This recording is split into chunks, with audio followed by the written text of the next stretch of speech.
Hi, my name's Tony Seeley. So, what is this project about? This project is a redesign project on an element of the CAMHS service. What does that actually mean? Well, children and young people will get together to reimagine and rethink how they could improve an element of the CAMHS service, which provides their service for their care around mental health and well-being. The first phase is basically to collaborate with a load of other community stakeholders made up of health professionals, people within CAMHS, participants who are about to go into CAMHS, people in CAMHS, and participants who have left CAMHS, and also those young people who have been excluded and gone back into mainstream education, as well as parents, teachers, youth workers, and other community stakeholders. This first phase of the project is to bring together that cohort of people to form a participatory advisory group. And the aim of this advisory group is to interrogate this notion of CAMHS, what it does, what it can do, what its limitations are, what its possibilities are. Our job is to interrogate all of that in the first phase. So by the end of that time that we've worked together over a series of sessions, we will be able to kind of drill down and focus on a particular element of CAMHS that we feel is the best element the children and young people should work on for the second phase of the project. So, I think what might be useful, just to make it a little bit fun and interesting, this is just my opinion, let's split it into groups. First part of your task might be to answer some of these questions, or if there's another question that you feel that needs to be up there, write that and get other people to fill it in. And then once you've got a few examples of those questions, answers, you're going to, in your own way, you're going to share it back to us in the two groups. So you're going to find a way and agree on a way and how you might share it back to us, the other group. Yeah, we could do what do we mean by mental well-being? What do we mean by CAMHS? I like it. Limitations and risks and age with So what about the possibilities then? What is it around this and this? What keeps us having the possibilities and the hope? What makes us not let go of the hope and the reimagining and the way it could be?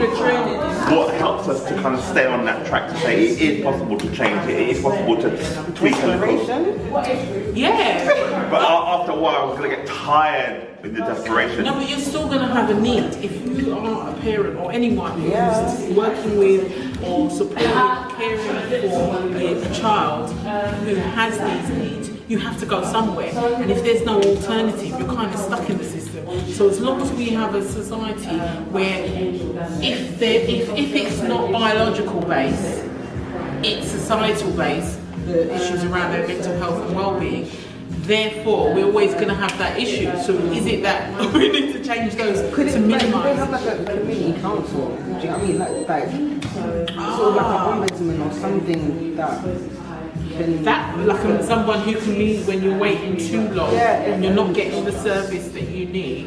Yes, so they go to the scrutiny group. Like housing ombudsman, if you're not happy. Who's going to be accountable to We need to green for go, man.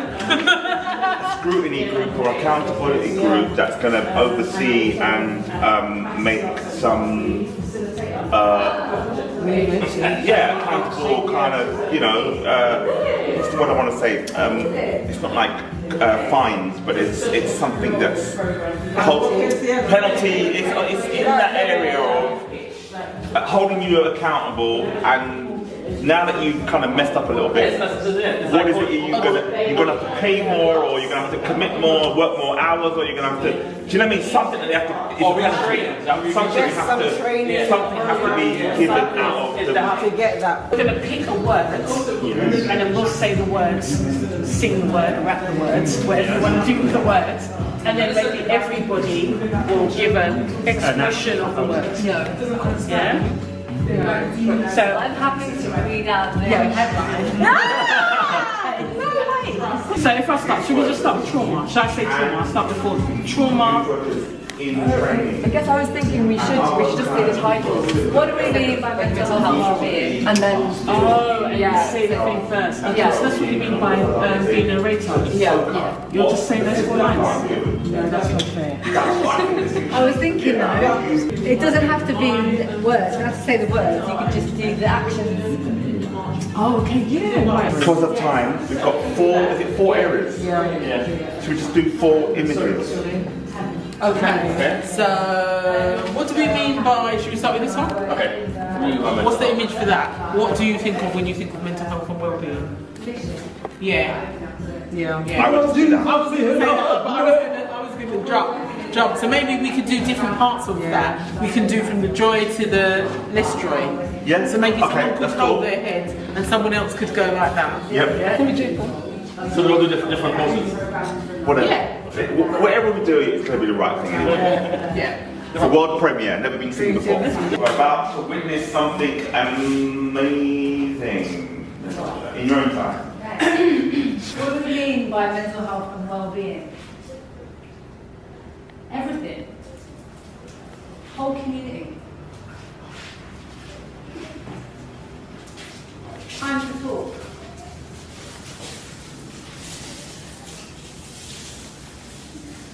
Your environment. Generational differences.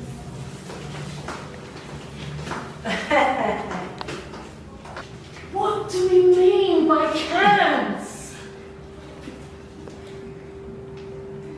Service?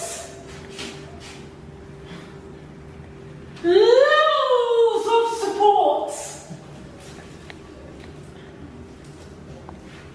Limitations and risks of CAMHS.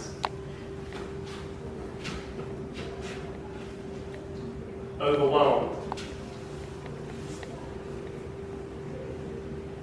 Those that shout loudest. Disproportionate.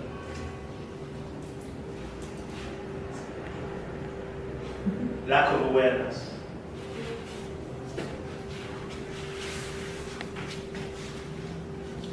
Mismatch.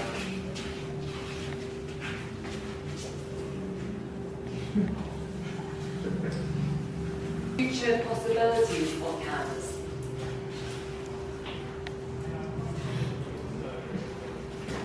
Thrive.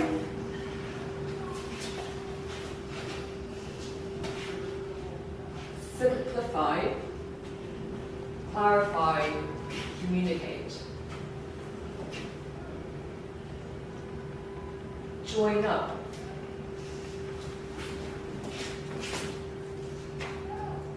Holistic.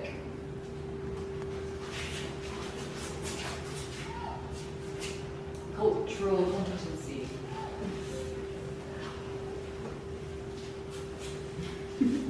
Prevention.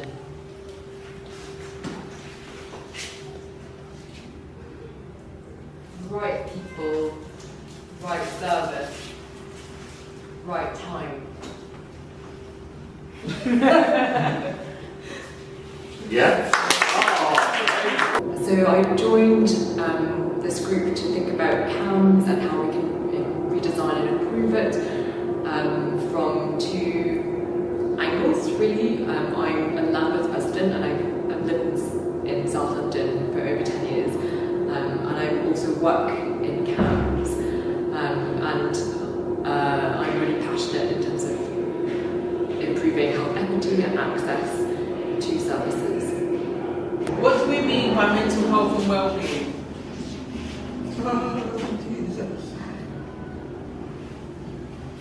What do we mean by CAMHS?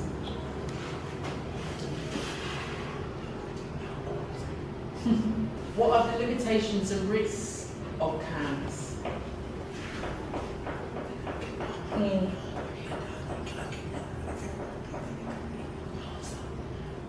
And what are the possibilities of CAMHS?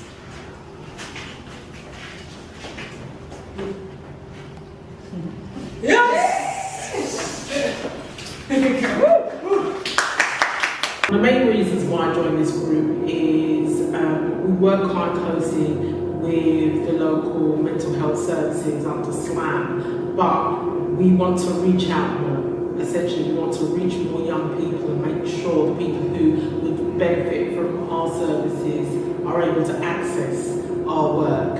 And so that's one of the reasons, because we found, or I found, that sort of accessing the right contact at CAMHS and knowing who to speak to around what we do, our services, and maybe possibly finding ways to develop work in conjunction with CAMHS has been a minefield. It's not been easy. So there's two reasons really: to let people aware of our services, to try and reach more young people, and to understand the CAMHS system and process and who we can engage with to make sure that our work is accessible for young people who need it. That was our world premiere. Anything that you want to say about that, what you noticed, what you want to comment on, what you observed or felt, or anything? And I think it depends on how you see change in the levels and what that really means, whether it's individual, holistic, environmental, societal. When we're talking about change, what do we really mean by that? Because I know you put that statement up, you can't guarantee system change, but maybe someone who would never access CAMHS now reached out to their doctor because maybe they heard something and they're actually now getting hope. They're now actually getting help. Could be something that could really encourage others. Or they had a really good experience. And it's actually shared. So. Yeah. Not to put you on the spot, Christopher, but I know that you're working in a visual kind of way, and for me there's something about, at this stage of what we kind of be crunching and talking about, is what's the map of this current system look like? So sort of I think in my head, this sort of diagram or this mapping sort of is this sort of reflection of where and when and who, reflecting on different parts of our life as a sort of like a journey in some sort of way. That's what I've been sort of imagining. How it's going to look like, I don't know. But that's what I sort of absorbed from what people have shared, what people have done, and how we can sort of connect these thoughts together. So I think I've got quite a bit of ideas. I just need to sort of tone it down and sort of see how it sort of starts looking like. I mean, I'm just excited to know that, your expertise in the way that can be visualized. In my head, I'm thinking, if there was, just argument's sake, if there was this map on the floor, you walk here, and then you're sort of on the cusp of going into the system, but out there is the community, or over here is school, or over here is something else, and then you get caught up in this whirlwind here, and you're kind of thrown over here, and you realise I'm all isolated, and I've been over here for weeks and weeks and months, and nothing's happening, and I'm just kind of stuck here, and I'm moving away, and someone comes over to me and gives me something or does something, and I go, yes, I've got energy, and now I can go back and get back into where I was meant to be, and now it's back on again, and yes! Oh, but it's not happening again. I don't know, I'm just kind of seeing this. And if there was this thing, then it might be, I don't know if this would be too crazy, but then people could contribute and populate it more with what that looks like as a skeleton, and then it's just the flesh is added by us putting things on it or something. That's just what's going on in my head based on today, but hey, no pressure, we can talk. But let's just leave it there. Back next week, if you can make it, we'll be here same time next week. Thank you so much.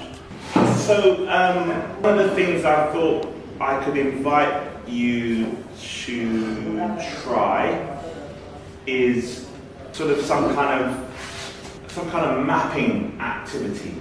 It seems to me that perhaps what might be useful is to try to just map something in a really simple way of what you think CAMHS is already, and then we can question what might be true or not true, or what we don't know.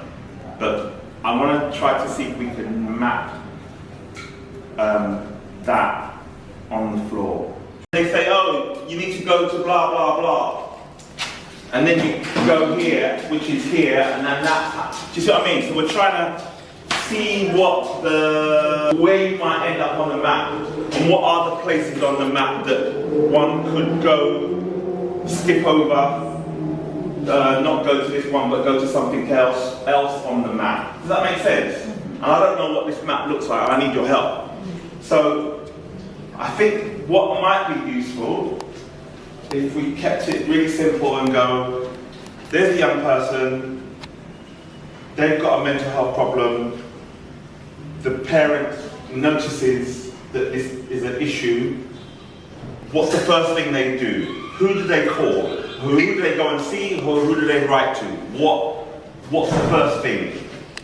So it's here. Depends on the scenario. It can be. They've got mental health, they're anxious. Yeah, no, it doesn't matter. It can be that the mental health, that the teacher see it, then the teacher tells the parent, so they got a reference. So then they can go to the hospital, to the doctor and say, hey, this is happening to my child, I've got a reference. So they can go to the hospital? Or, yes, or they could go directly, or they can go directly to, it both leads up to go to like the hospital, you know, to have like where you get your checkups, but it depends if it's going to be seen as an emergency, or it's just worries. Can we create a character? How old is this character? Our character's 13, 14? We'll call them AJ, because that's the name AJ? And we'll do, we'll say 15, because like, that's still a kid, that's still a teenager. So we'll say 15. AJ's 15, you're at school, and the parents have noticed what? It can be cutting, it can be yelling. Not sleeping. Behaviour, erratic. Keep it simple. Just something that they say. Like, not too much, because then it's just like, you know, depressed, not sleeping. They don't eat much. They don't eat much. And they want it. Okay. AJ, 15, got a problem. Is that clear? Yeah. That's where it starts? What's next? In your scenario, it can be the school sees them, School sees them. or their parents see them. And you said also club. A club. Tell us a bit more about clubs. What do you mean by club? A youth club? What do you mean? It can be a youth club, it can be their sport club, it can be their art club, it can be any place that's not technically seen in the education system. So Or in the doctor's system. the thing that's in common is these are professionals? Yes. And the other place is more of a fun activity where they can actually be themselves. This is GP, youth club, school, Yep. parent or carer, and friend. So they've got 6 options. Here's AJ here. 6 options in front of them after they've said, I'm anxious. Yeah. How does that feel? Is that realistic? That's very Yeah. It could be an think it's online. good There's to- online, there's online, there's kind of Online. Oh yeah. Oh yeah, help. Okay, so digital, online. Let's get something for digital online stuff. So that's 7 options. Is that good? That's quite good, isn't it? I guess some of these options depends on whether the young person wants help or doesn't want help. Ooh. But it also depends about the young person how their responses with their mental health. Because some people with their mental health, they hide their mental health. And other people, they're quite vocal about it. And it all depends about the way that their household is. You see what I mean? And also like what they consider their friend. You know what I mean? Exactly, because their friend might be a friend that's like actually there to support them, or it can just be a friend that's suffering from their own mental health and tells them, oh, it's nothing, man, we all suffer for it, here's a bottle of beer.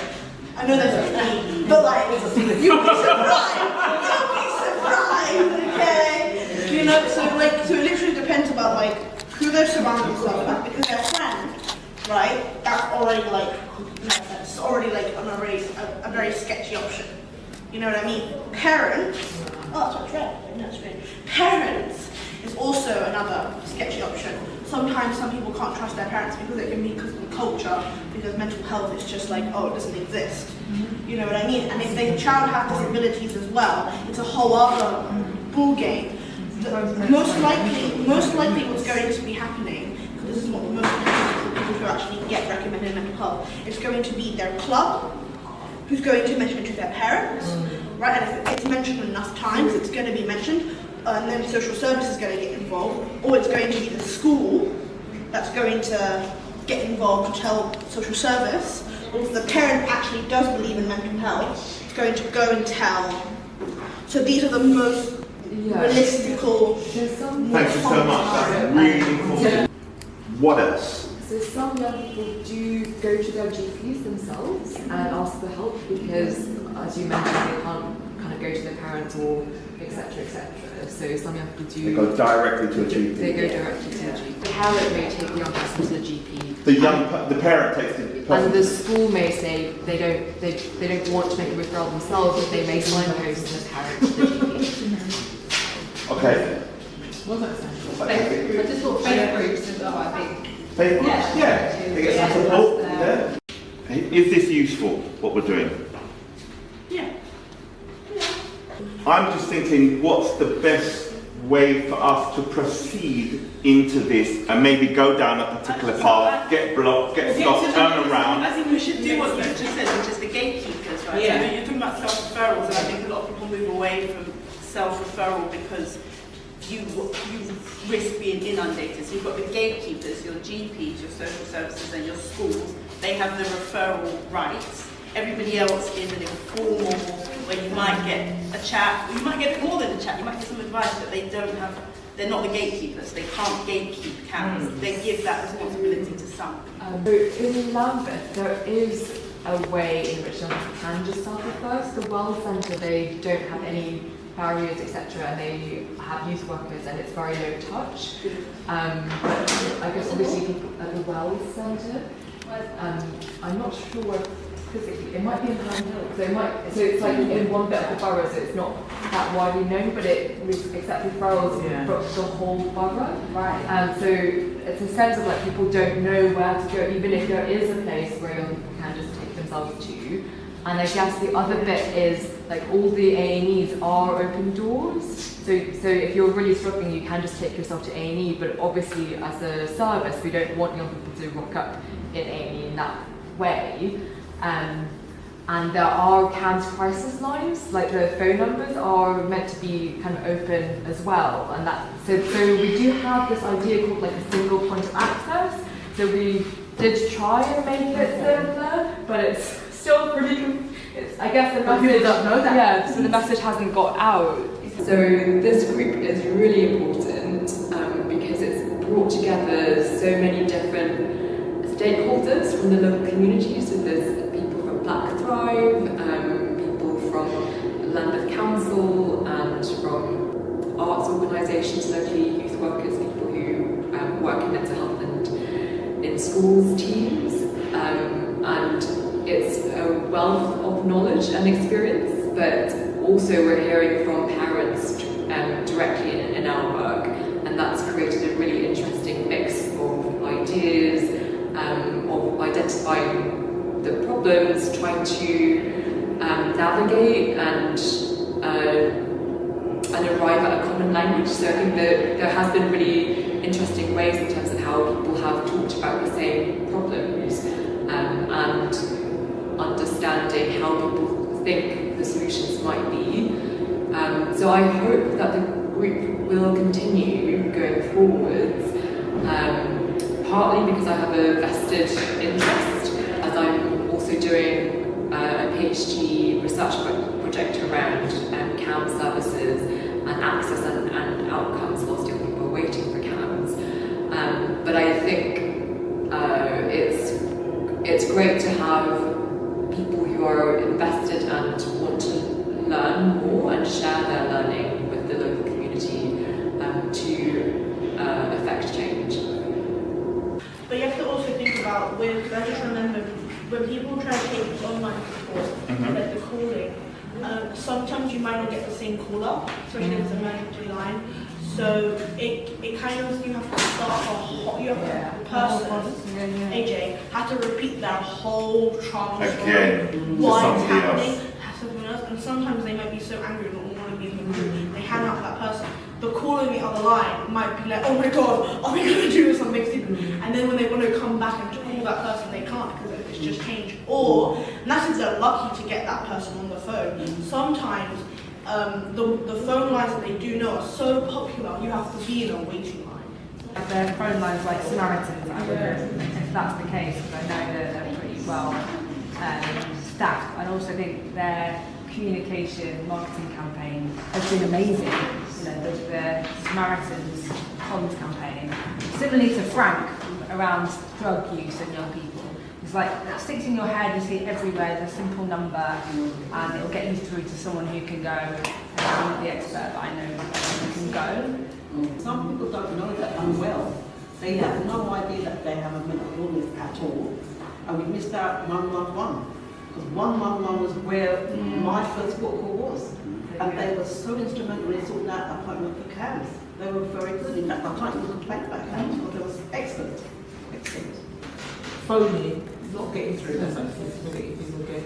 But speaking to somebody and then speaking to a different person, a different person. So there's something about that initial kind of contact, about having a kind of log. So they're logging stuff because it's probably going to be impossible to get the same person all the time, basically. But not a lot of people will actually take the quick booklet of what's happening to that person. Because I know a lot of doctors, a lot of people that like I see them face to face and I tell them like, hey, you know the story. And like, oh, I didn't actually read your file that much. And I'm like, we know Susan, I know you for a week.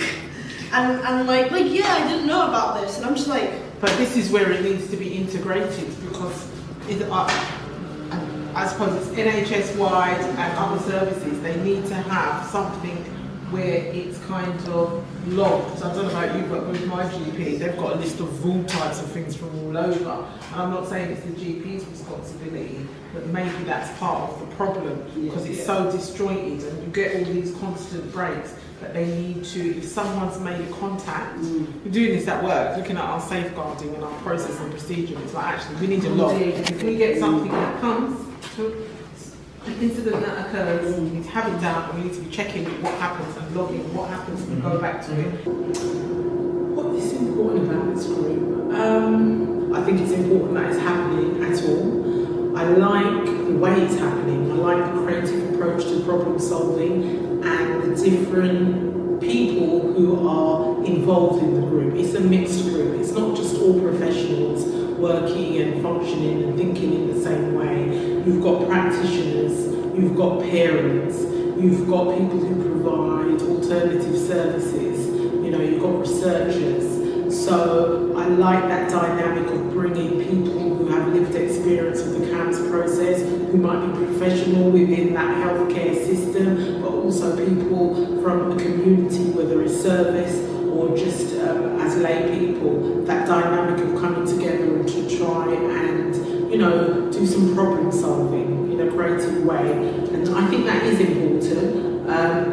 How would I like it to continue? I'm not sure at this stage, you know. I think it will be very valuable for it to continue. I think the process and the approach has been really useful and that's kind of reassuring. I do think it might be good to continue, but what that might look like and how frequently that might be, I'm not entirely sure, because with a lot of groups you do kind of sometimes get a little bit of a tail off. But I think it might be good if the meetings could involve professionals from CAMHS, even if it's like a guest person, a guest visitor, where we can talk around topics, or maybe that's how it might need to continue, so that there's some kind of energy and focus to it. It doesn't just dissipate. Maybe we need to look at all these things that we've spoken about, all these different areas or different stages of the process, and hone in on one of these things and discuss them and take, you know, interrogate them, but maybe invite someone along to speak in that way. Maybe to ramp it up, maybe the group actually needs to be a bit more of a campaigning group. Maybe that might be an arm of it, so that the voices can be heard. And if you see what I mean, it's important that they're convening different people with lived experience, from professionals to parents to actually young people who have gone through that process.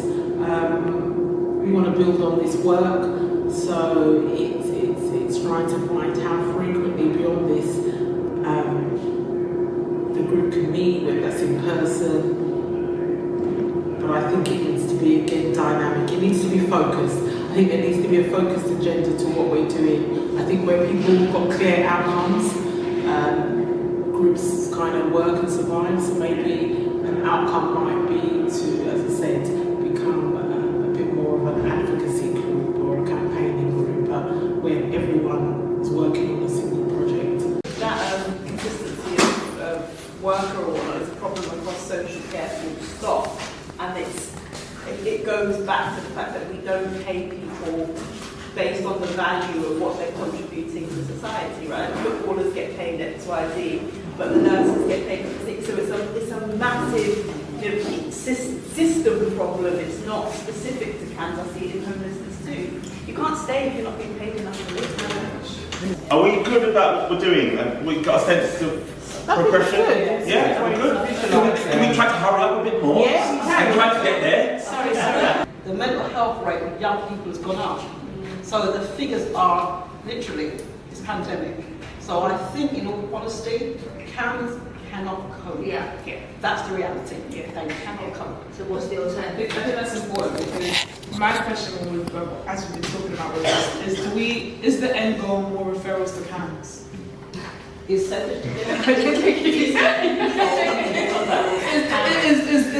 Is the end goal more referrals to any service, or is it? Do you know what I'm saying? Because I think the services are going to be limited. Systems are limited. I thought the end goal is to reconfigure how CAMHS needs to operate in the world it is now. But I think meet demands, but also within the world that it is now.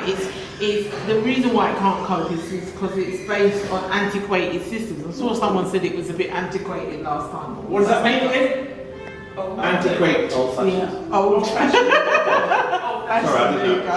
Basically, and I agree, but I think maybe part of the thing that we need to be thinking is how do we strengthen communities? How do we strengthen? But this is why other places at the it same needs time? to be integrated in a hub, and it came up last time. Remember that whole conversation about raising kids as a community? We have that in our conversation over there. That it can't be just one, and this is where your creative organisations come in, whether it's preventative. Do you see what I mean? You have to be working holistically, basically. You cannot do it once it gets to a stage where it's so serious that no one else but CAMHS can. These things need to be flagged up, and so it means that everybody needs to almost be part of that process. If it's schools need to be in that debate, and where are they picking this up and at what point in time, basically. But it does need to be, okay, who are we working with in our community to help support, deliver some of this work? Because not everyone who goes through CAMHS, in the same way, not everyone who goes to the doctor needs, this is why you've got social prescribing. Isn't this how social prescribing? Not everything is medical, and also even if it was medical, you could give a pill. Not everyone's going to react in the same way to the same pill. So I have to speak up for the person who doesn't even, the young person who doesn't even get to this point. People who are excluded from schools, in the criminal justice system, self-medicating to deal with their stresses, terrible family life. You know, they're not even going to get to this point, or even the point of self-awareness to know that they need to get to the point. So I have to say that. So how do we mark that? How do we register that? It also depends where that child is in the family. If they have siblings, if they're the oldest, do they have to take care of their siblings, or if they're the middle child? Because a lot of middle childs get ignored a lot. If they're the younger child, probably safe. But if they're a middle child or the end child, hopefully, if they're engaging, if they're totally not engaging with anyone, it's kind of up it is reliant on their own self-awareness to know that they can seek help. But if they don't know, then what happens with them?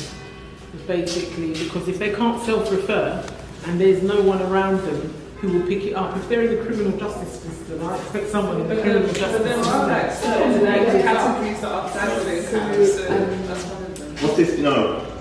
No, it's...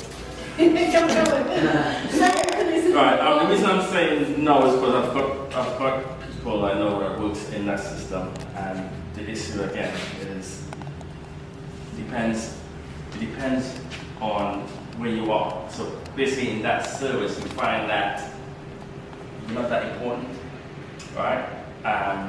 So, and also with receiving money, so you find that, you know, they wouldn't really refer, or there's something, there's no such thing as a referral. You know, you are there to serve the purpose of what you've done. Yeah, so that is our priority. I agree, but it's more like there's meant to be mental health liaison officers at police stations, and there's meant to be forensic youth services as well. But again, it probably depends on where you are and how it's linked up. But we do talk to each other sometimes, and then sometimes. And actually, the police do refer to us sometimes as well, but not all the time. But sorry, this is a racism. Yeah. The system. Mental health is not frightened of themselves. They fear it on the place. So if you are saying go to the police station, no one's going to go there because of the fear. The stigma that's attached to it, sectioning, being incarcerated, all of those things are in our heads. We have to read around with a thinking, should I go there first? The system already, so if they've been arrested, sometimes police officers do think, oh, there might be a mental health component, and they do then refer occasionally. The thing I had my hand up for was, it seems to me from both what I'm doing in terms of my PhD and hearing from you guys, is that at the moment the right people aren't getting the right help at the right time, and it's just so confusing. And so actually we probably should use CAMHS in a better way in terms of like understanding exactly who's best fitted for what service, and then think about additional support, and then just making it clearer, like in terms of who works together with who to support young people in the community. Who makes those decisions if that's going to happen? So it's not just CAMHS. So there's this gets a bit more complicated. So the money comes from NHS England, but also locally within the boroughs. So councils have so councils actually fund so councils actually fund CAMHS, but the amount of funding they give is different depending on which borough, which is why the services are different.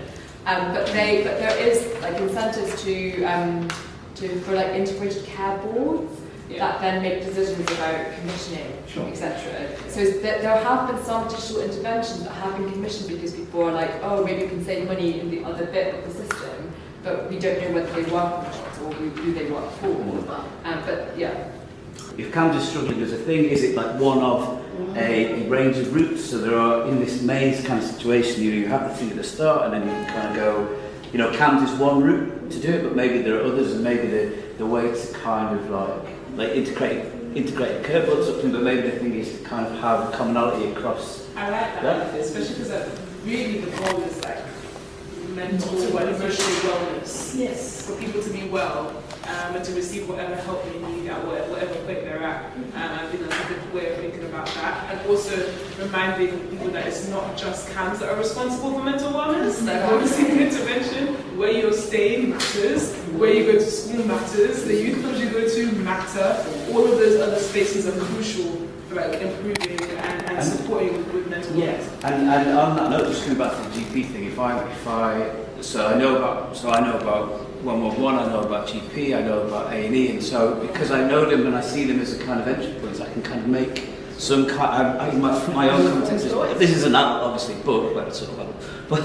But you know, there's a sense of like, I'm like, okay, so I have this map, this sort of maze, and I can understand that to get to here, which is getting the treatment that I need. There is perhaps this route, there's perhaps that route, and at least there is a sense of different options. Whereas maybe, so maybe one of the things is to situate these conversations is really important, but at some point, widen it out into a sort of joined up sort of thing, so that all of the other things that are happening, like I'm presuming sister organisations, and so. I just want to try something around the stuckness and it feels like we're stuck there. So if I could ask you and you to come a little bit closer and put your hands together. Just one hand, yeah. And then can I have you two just go over, that's good. And then if you come around here and you put your hands there, okay. And now one person raise their hand, one person. And now grab somebody that you're not already holding. Okay, then somebody else. Over. Okay. It doesn't matter. Okay. So now this is a knot, which kind of represents the complexities and the stuckness that sometimes can happen in the system. Your job is to try to unravel it as far as you can go. Okay, you two have to go over. Okay. No. And then you go over as well. Right. And look, we have more space. And then you have to. Yes. Okay. And then you have to. Okay. And now. Do I? You can see next to it. If I chop my hand off. Can't we just let go of hands and then? Not yet. I thought that was part of So the part of it is about you're in the system of trying to get some help and support. So who are you and where are you in the system? You could be a professional trying to help somebody on the other end. Raise your hands. You could be a young person trying to reach out to somebody and you're trying to get through. Perfect. Yeah, we'll go further. Okay, I'll go further. Okay. And someone needs to do a little. Are you a contortionist? Maybe you can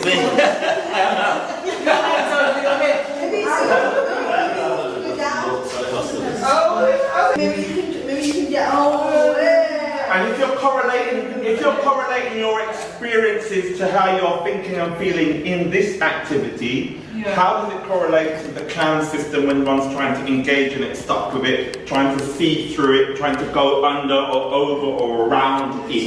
It almost feels like, I'm sure there was a way out, but we missed it. We missed that opportunity. So maybe when we did a switch, we shouldn't have done it.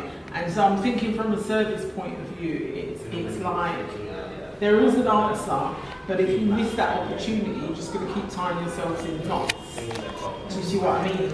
And so if you think of it as a puzzle, there's almost like a pattern or a sequence to it almost. I suppose in terms of what I would discover about myself, when I signed up for this, I wasn't necessarily sure if I could make a valid contribution because I wasn't sure how much about CAMHS I knew, and I knew my own experience of CAMHS, but as a service provider, as opposed to being a parent or a service user, I wasn't sure it would be enough, but I discovered that actually I do have kind of some valuable knowledge to contribute, even if it's just to say something provocative that somebody else will then run with. What have I discovered about the group? I mean, some really kind of passionate, knowledgeable people with some great ideas, people who care, the power of coming together, with people to, try and tackle an issue or explore an issue. And I think just the processes, some of the exercises that we've done and the thinking, I suppose, like today, one of the sessions, we were looking around words to kind of focusing on areas where there needed to be change and just simple things around how people view the same exercise and the choices of words and which aspect of the service they're looking at it from was quite interesting. So I suppose that kind of thought process, that kind of thinking about achieve and the different kind of permeations that you go through in thinking about something. But yeah, I think that's it. So yeah, I just want to reflect on session 2, which was last week. Last week we got to the nitty-gritty of what CAMHS is, because the first session was like interrogating CAMHS and how it works. But last week's second session, we actually started to power map the system, navigate a journey from a young person's point of view through that whole system. And we used bean bags to demarcate what would actually happen when a fictitious character called AJ would call up and say to a CAMHS worker or the GP that I'm nervous and anxious about going to school. And then from that point, we started to map out each interaction that AJ had. And it was a really powerful and dynamic activity, because everyone got involved in laying out where AJ's journey could go and what he had to do. And it was full of discussion and debate and analysis, which was really good for us to get to grips with understanding CAMHS more. Today, being the third session, we hope to continue and complete that process. So yeah, great session last week, really liked it, and looking forward to today's. Today's session, we're going to focus on finishing off the process of mapping out the CAMHS system. What does that look like? Well, it's really sort of ideally having a fictitious character that we will create, and then kind of map out what the journey is all throughout the CAMHS system. So by the end of today's session, we would have pretty much mapped out what that looks like, so that we get a sense of what the scale is, what perhaps some of the issues, some of the problems, what's easy to navigate in the system, what's harder, all of these kinds of things. That's what we hope to look at as a piece of as a piece of territory, as a landscape. You can see it on the floor. That's the plan for today. Okay, so before we do that, we're going to do one quick activity. I'm going to give everybody 2 minutes to stand up, walk around space, introduce yourself to somebody, and you've got to introduce yourself to as many people as you can in 2 minutes. Go.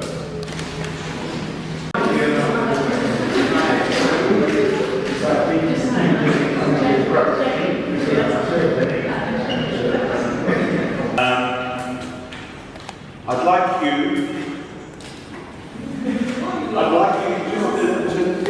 you all know about CAMHS, and it doesn't matter if you don't know about CAMHS, but that's what we're here for. It's all about CAMHS, isn't it? So what I'd like you to do in 1 minute, just draw how you think the CAMHS system works. From someone going, I've got a problem, and I need to get sorted, and I need to go through the system in order to get fixed. Just draw what you think the system of CAMHS is. Maybe it's like bullet points, maybe it's you draw it as like a string and you go around here and this happens. But what are the areas, what are the places that you might visit or go to or stop by, or whatever you understand about what CAMHS is. I'm going to give you 45 seconds left to go to just draw as much or write as much about what CAMHS is. 30 seconds left.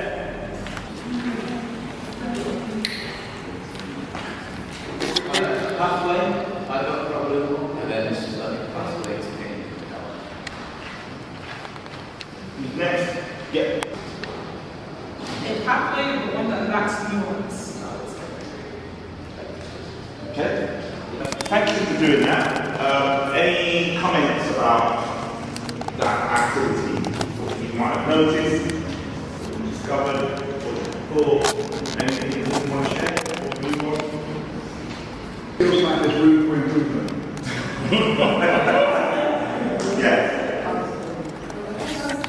think some of us were here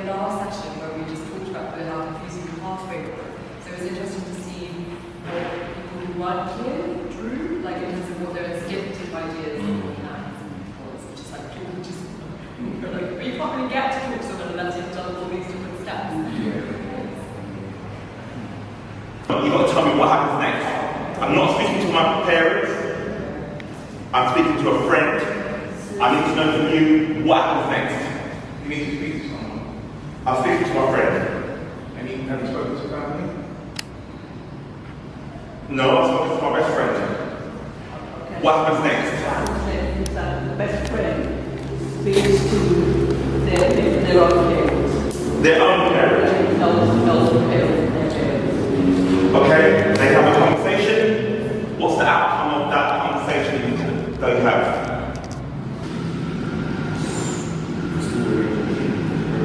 School arranges a meeting with the parents.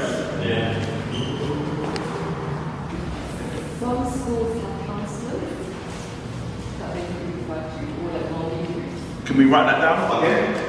No school, y'all can go there, I'll just write it down because we said AJ spoke to the friend spoke to the parents spoke together, and they decided to go to school. Within Malvern, there is like an expert GP centre that does help young people. The Well Centres, so young people can go directly there and they might get counselling and medication. Can we write that down? The Well Centre. So you've got CAMHS referrals, which would be your route going this way, but also if the doctor is aware that possibly you won't get picked up by CAMHS or isn't sure how to assist, they may refer you to talking therapy. Talking therapy is 6 to 12 weeks of talking therapy assistance. Again, it's got a waiting list, but it takes you that way instead of putting you in the CAMHS system, which will make, I can tell you from experience, my son has waited a year before for a referral, and prior to that waited 2 years. So at different points with different things, the waiting list for CAMHS, so if a GP was aware, may just send you to talking therapy. He's 15, he can access talking therapy on his own, and that you can self-refer, the doctor refers you, and so you've gone that way instead of going that way, which means you're getting help in the interim, and then at least that talking therapy, if they pick up something, then they can do the onward referral. The other thing is, so if the school or the GP think there might be kind of family wider issues, then they might refer to early help in social care. Okay, early help. Yeah. So for me, what I've really learned from this project is that the language around CAMHS can be really confusing, and there are so many different wrong turns that people can take in terms of accessing the right service at the right time for them and their own families. And I really hope that the next stage of the process and in the work that will happen further, we can come to some shared solutions, and those solutions can reach the right people to be implemented. Okay, what happens next after these options? There's a review, maybe, of AJ's conditional theory. Okay, so can we write down a review? Yeah, and then after the review, depending on how the review's gone, what I'm feeling, what they recommend, what happens next?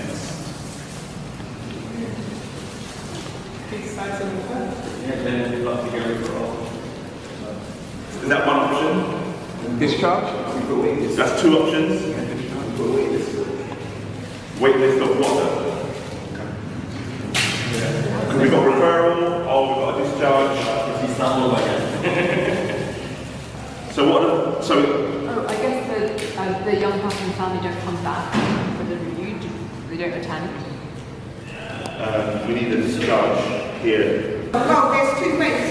There's either a referral or there's no referral. But even on that CAMHS, then we have to look at the referral process. That's what referral. Yes. So assessment referral. Yeah. Referral and then assessment. Yeah, assessment and then referral. No, referral first. The review happens at the CAMHS stage. Yeah. What happens next? We're going to write like a CAMHS care plan, so then they might follow the care plan for treatment. Okay. And then, I guess then it's like treatment. That's if they're gonna, yeah, that's if they're sticking with that whilst being discharged. Would they get that care plan or They not? might do, actually. So you're always meant to get a letter. Right. Is that clear? I can choose one of these 9 teams depending on my situation and severity, but then I get a treatment plan no matter what happens. Is that correct? Yes. What happens next? That's an option. What doesn't work? The treatment plan. Okay, here. Doesn't work. I file a complaint. It's an option. Depends on what you experience. Depends how long you wait as well. You wait a long time. How was it doing this whole process? For me, I think it was like massively helpful and massively informative. I think not just the length of time is the thing that's come across to me, but there's a lot of hoops, like by anyone, and this is as an adult who's in the need of like mental health service, but I'm like, wow, this is a lot of hoops to navigate as much as the length of time, which, yeah, I can imagine is even harder if you're a young student. Okay. So we're in week 4 of the participatory advisory group sessions, and today's aim is to drill down on what is the particular area of focus that we think is going to be the best value, best leverage for the young people to focus on when it comes to the second part of this project. And so what I've set them up to do today, what they're doing right now, is an exercise called 4-word build. Each person starts off by themselves by writing down 4 words on that bit of paper that for them are important words of areas of focus. So for example, it could be waiting times, it could be cultural appropriation, it could be language problems, whatever, but they have 4 things written down. They take that 4 things and they introduce that to somebody else and share with them the 4 things that they've written. That person who they're sharing it with also shares with them their 4 things. And what we have at the end of that conversation are 8 things. Then these 2 people have to have a conversation together and narrow down the 8 into 4. And once they've done that, they go and meet another pair and do the same thing again. So that pair will meet another pair, becoming 4, that 4 will meet another pair, becoming 8, and each time the groups are narrowing their focus down to 4. So what you're seeing happening right now is them in action working on that, and we're going to get the results later. I've got, what do the kids do while they're waiting for help? I put communications, I meant comms, but now I'm like, communications. Who else can help? Range of services. Yeah, so like, for them, when they're looking for help, what is the range of services? And I kind of guess I mean that within CAMHS, but then also beyond CAMHS. So I've got race, language and information skills of communication and training. So race is an issue because there's lots of issues that belong to that language as well. And training, because staff aren't trained, they don't know how to work with young people. We've got equity and waiting times. What have we got left I here? think waiting times comes into point 2 of processes. So you've got all 3, your only outstanding one's equity, and we've got effective treatment including prevention.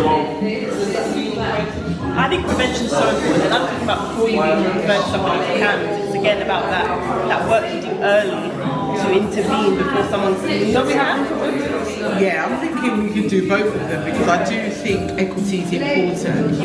And so are we having equity? Equity. So you got your 4? Yeah. Sure? Okay. What is it, equity and prevention or equity and effective treatment, which includes prevention? We can have both. Equity and then we're going to have effective treatment. Yeah. And then I put brackets includes prevention. Okay. So you're going to start. Are we leaving that?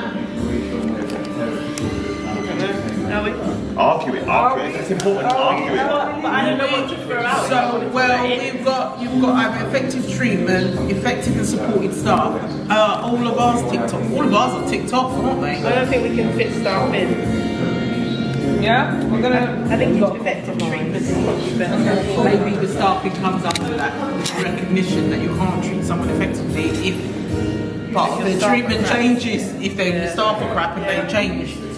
If you need continuity of care, then Gotcha.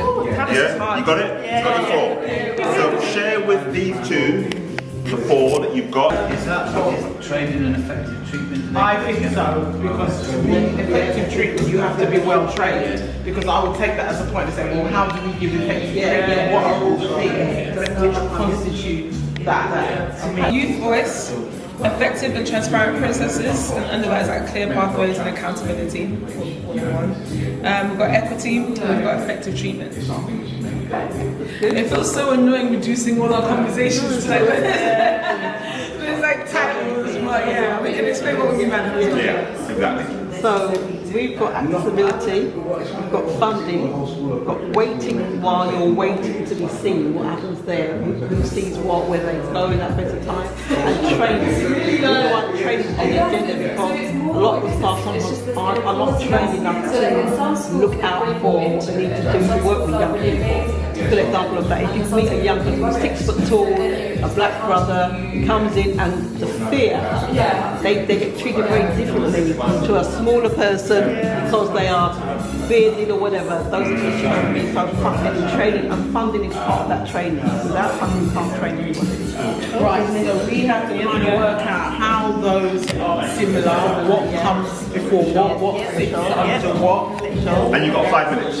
I think this team is going first to share their 4 with the other team, and we'll go through the same process, and hopefully in the next 6 minutes we'll know what the 4 is, and the clock is going to start now. So number 1 was equity and accessibility. Number 2 was integrated and effective treatment. Number 3 was youth voice, and number 4 was funding communities. So one of the things, well, the first one was champions of the borough, so well-being within a borough, who would oversee and support better school staff training when it comes to referring young people to CAMHS services.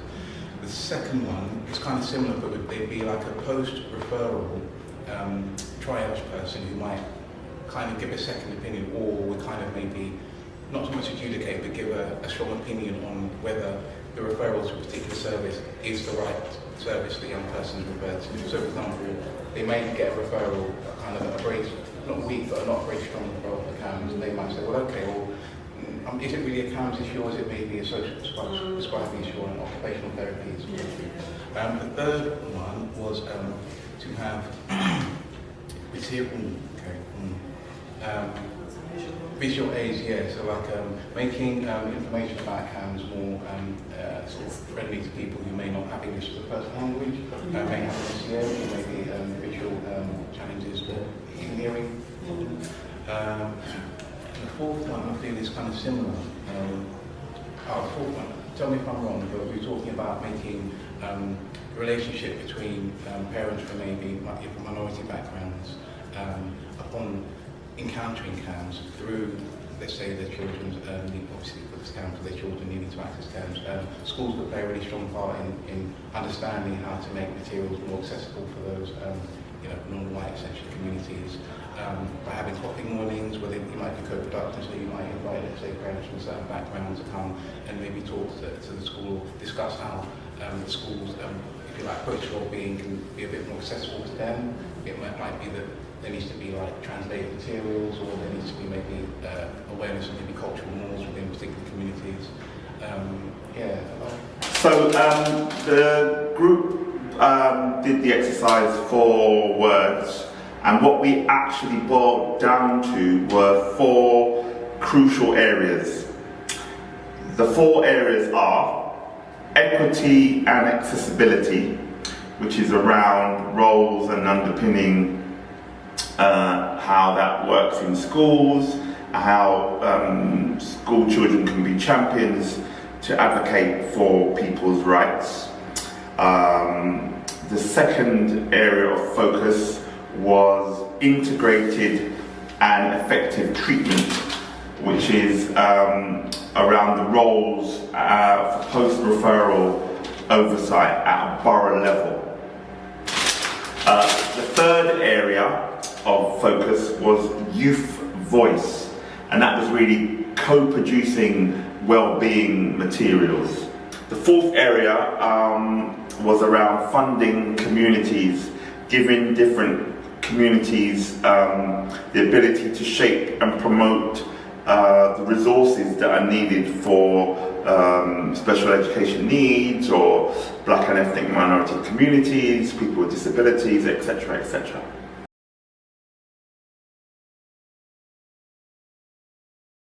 This is about learning about ourselves, how to manage and cope with difficulty.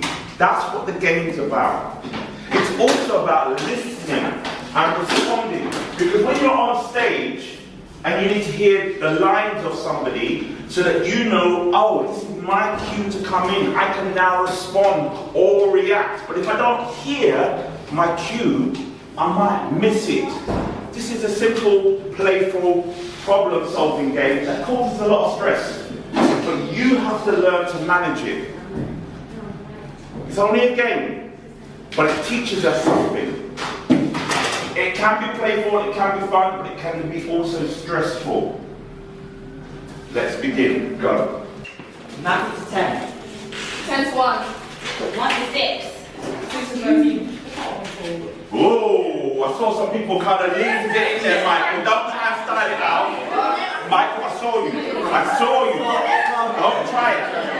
I've got beady eyes on stage. I saw what you did. Come on, you're holding up the game.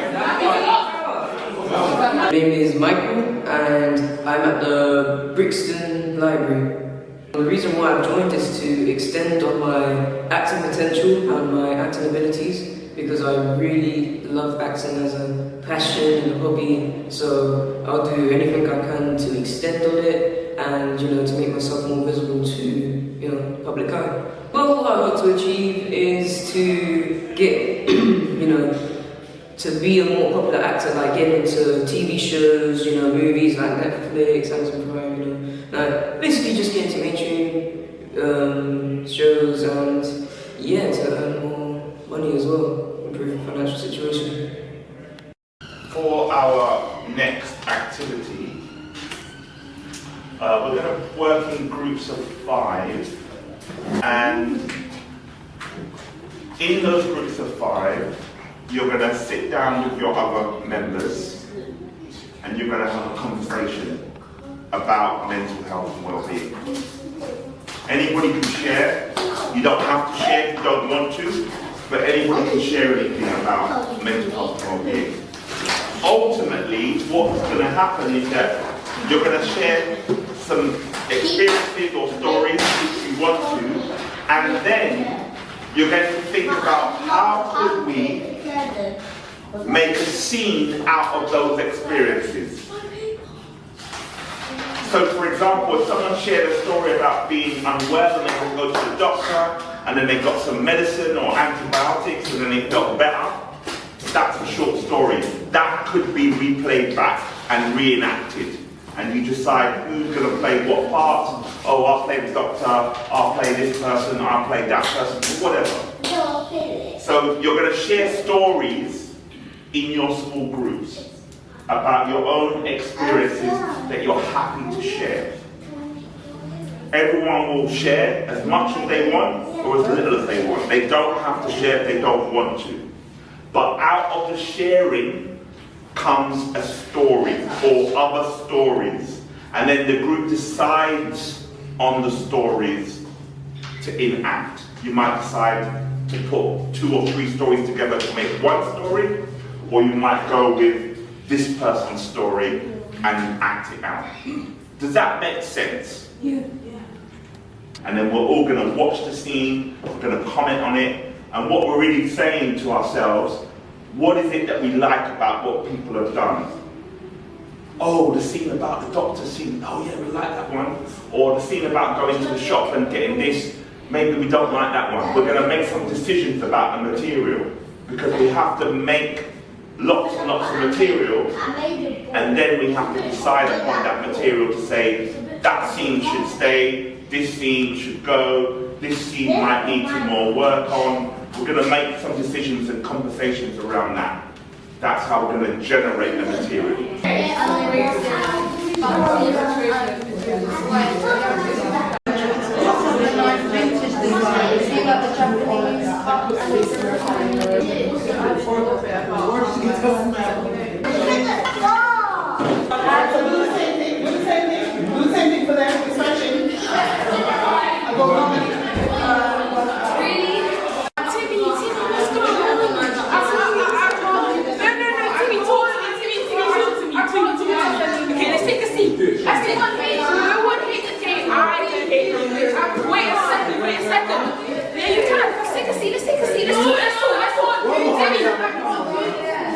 Hi, my name is Robian and I'm at the CAMHS Reproduction project in Brixton Library.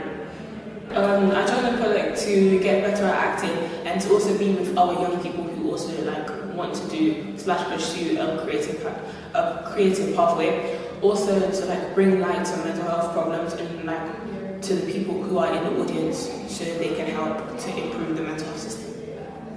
What do you hope to achieve by being in this project? For the mental health system to be changed because of our performance. How might mental health services provide the best treatment for children and young people?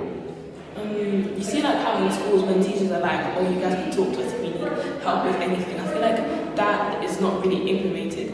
They might say it, but only for that care / help is only there for people who actually show symptoms of it. So for young people who might be struggling with it in silence, they don't really get the help that they need.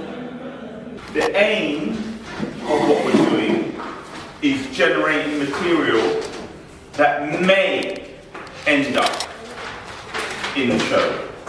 Okay. We're going to show them some love, and you know how we do it here. We clap our knees 3 times and we give clap on the 4th. Ready? Let's go. 1, 2, 3, action. Oh, that looks so pretty. Wow. It's really pretty. She's smelling a bit funky. Oh, that's so funny. Wait, look at her eyebrows. And her hair. Ew. Let's take a picture. Sorry. This is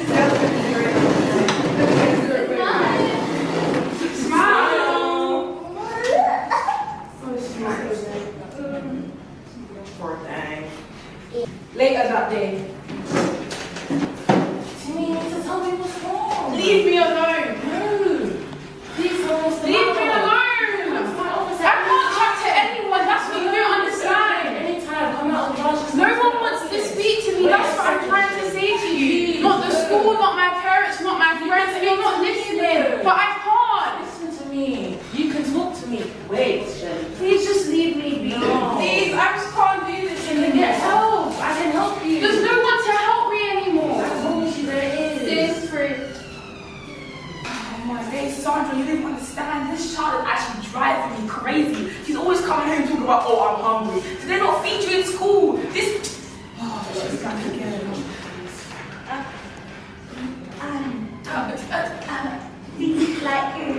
There's these people. Just get over it, man. What's there? Get on with your life. Yeah, move on. Get to your room. Oh, this one. You're not good enough. Worthless. Good luck with you. Look at your eyebrows, man. Everyone have a look. Tap. Stupid. Oh, smelly, smelly. Look at yourself. Embarrassing. Goodness. Look at yourself, Shelly.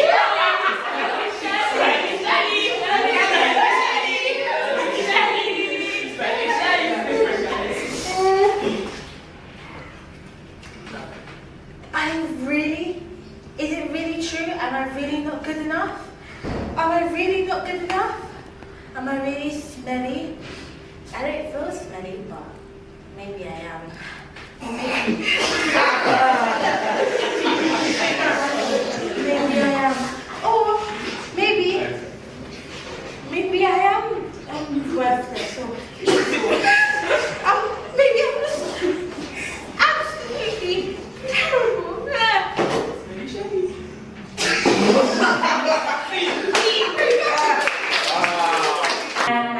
Leah and I am helping out with the CAMHS project.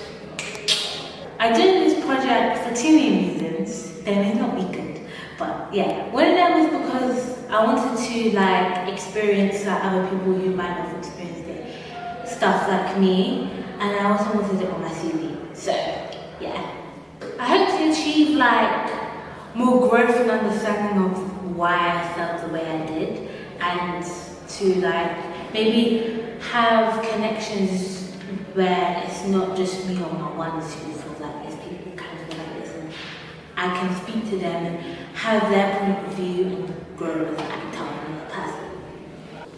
How might mental health services provide the best treatment for children and young people? Speeding things up, because as one person who's been in CAMHS and gone through that process and still in that process, it's a long time, because it's been like over a year now, and I've been waiting on this list for long. I've gone through diagnostic processes, and it's just really long. So I want the quicker like list process. I want people to be this person, this person, this person, instead of this is the one person. Wait, next person. Wait. I want it to be quicker in that time of process. Yeah.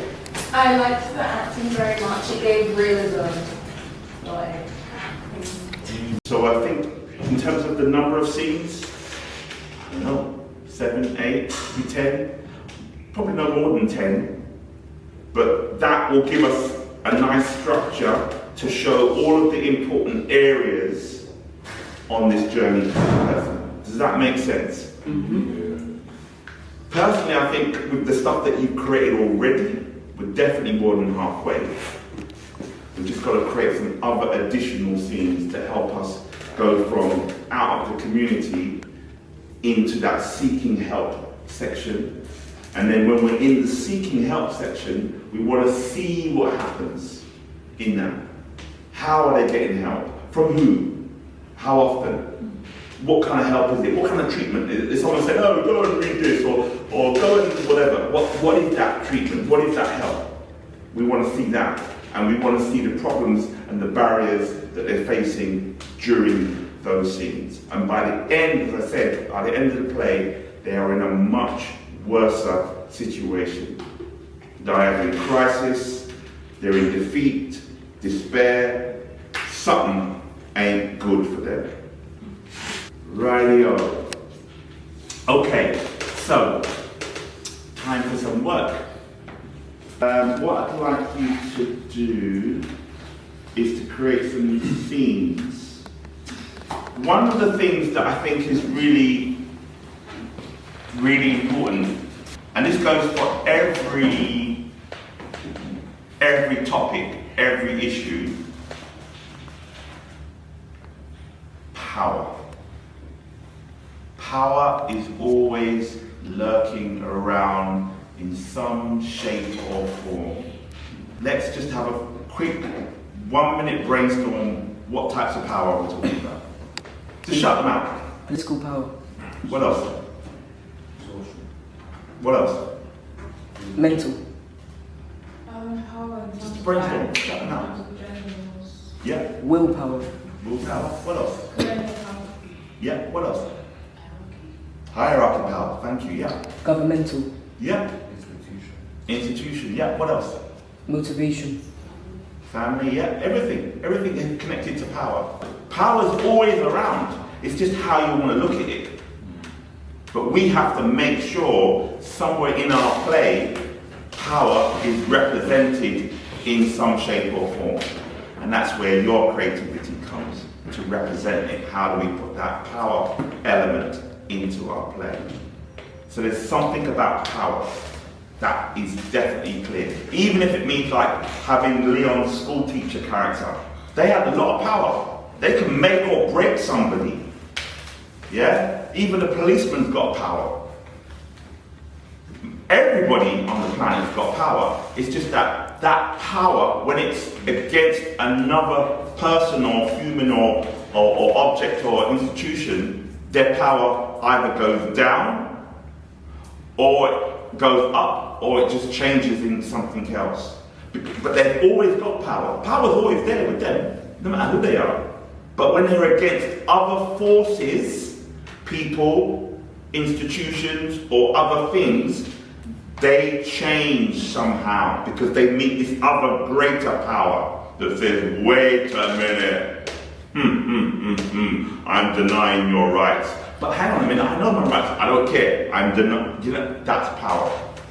So, in terms of what we're going to do today, we're going to leave the community scenes alone, which is the family, the friends, the school kind of stuff or college stuff. We're going to work on this general notion of power. So, we need to create scenes that are around somebody being denied their rights, their human rights. We need to see a scene where someone says, the character says, I'm very confident, we see them that they're very confident, we see them kind of explain what they need, which is a human right. We see that in the scene. But because of the powerful person in the scene, or powerful people, they're denied their rights. We need to see that in a scene. And then we need to see how that person feels at the end of that. So we need to work on scenes that really are about that.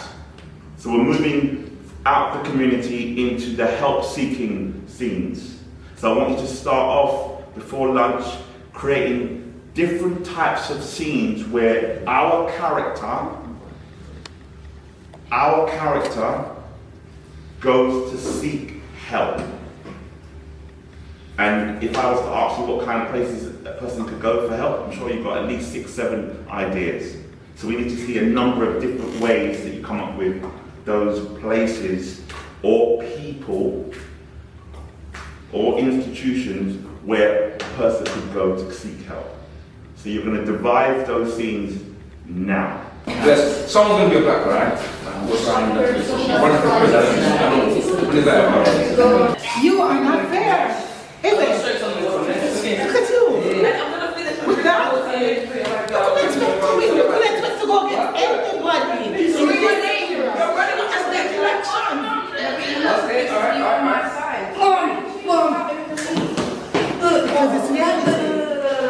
Why are we going to be forcing against C? But C, look. Who's going to vote for you? C. Nobody's going to vote for you.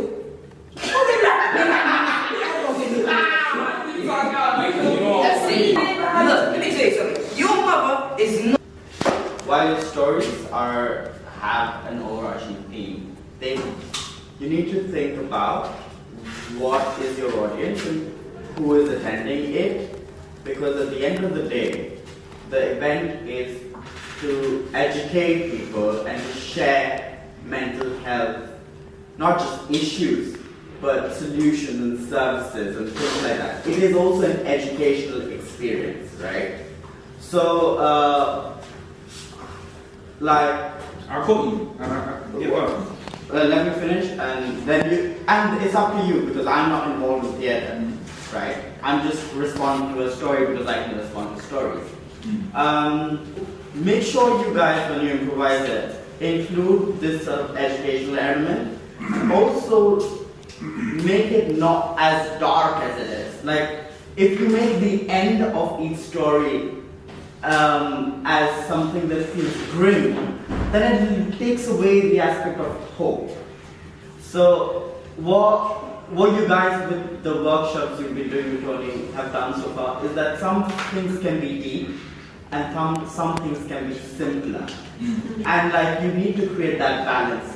If everything's extreme, it's just a lot of overload. Like, it's like eating fried chicken for the rest of your life. You get fat and die. Right? But so once a while you have to have a bit of salad. I got you. So balance it out, because right now, by the sounds of it, it's an overload. Okay, and like, you don't want to. While shock is great, that's not what somebody wants to live with, at least in this context. Right. So you're saying balance, and I understand where you're coming from. This is not meant to be a horror story.